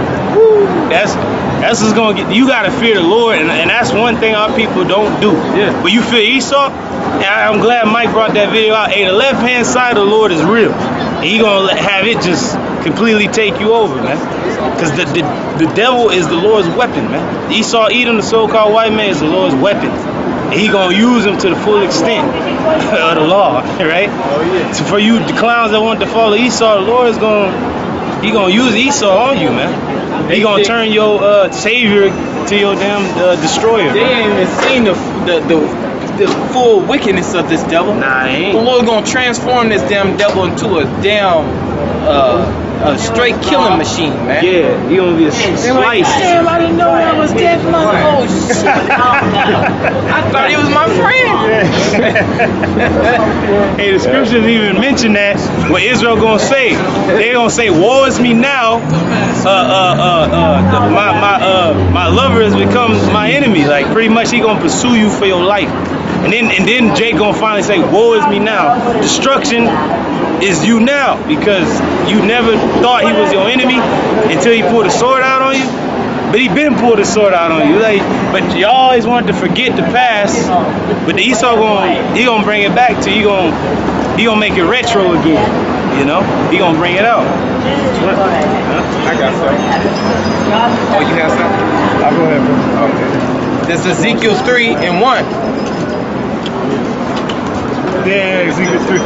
Oh, you go ahead, man. Ezekiel 3 and 1 reads, Moreover, he said unto me, Son of man, eat that thou findest, eat this roll, and go speak unto the house of Israel. Right, so that's what we doing, man. All right, we ate this roll. The roll is talking about the scriptures, man. All right, and it says eat this roll and go speak unto the house of Israel, man.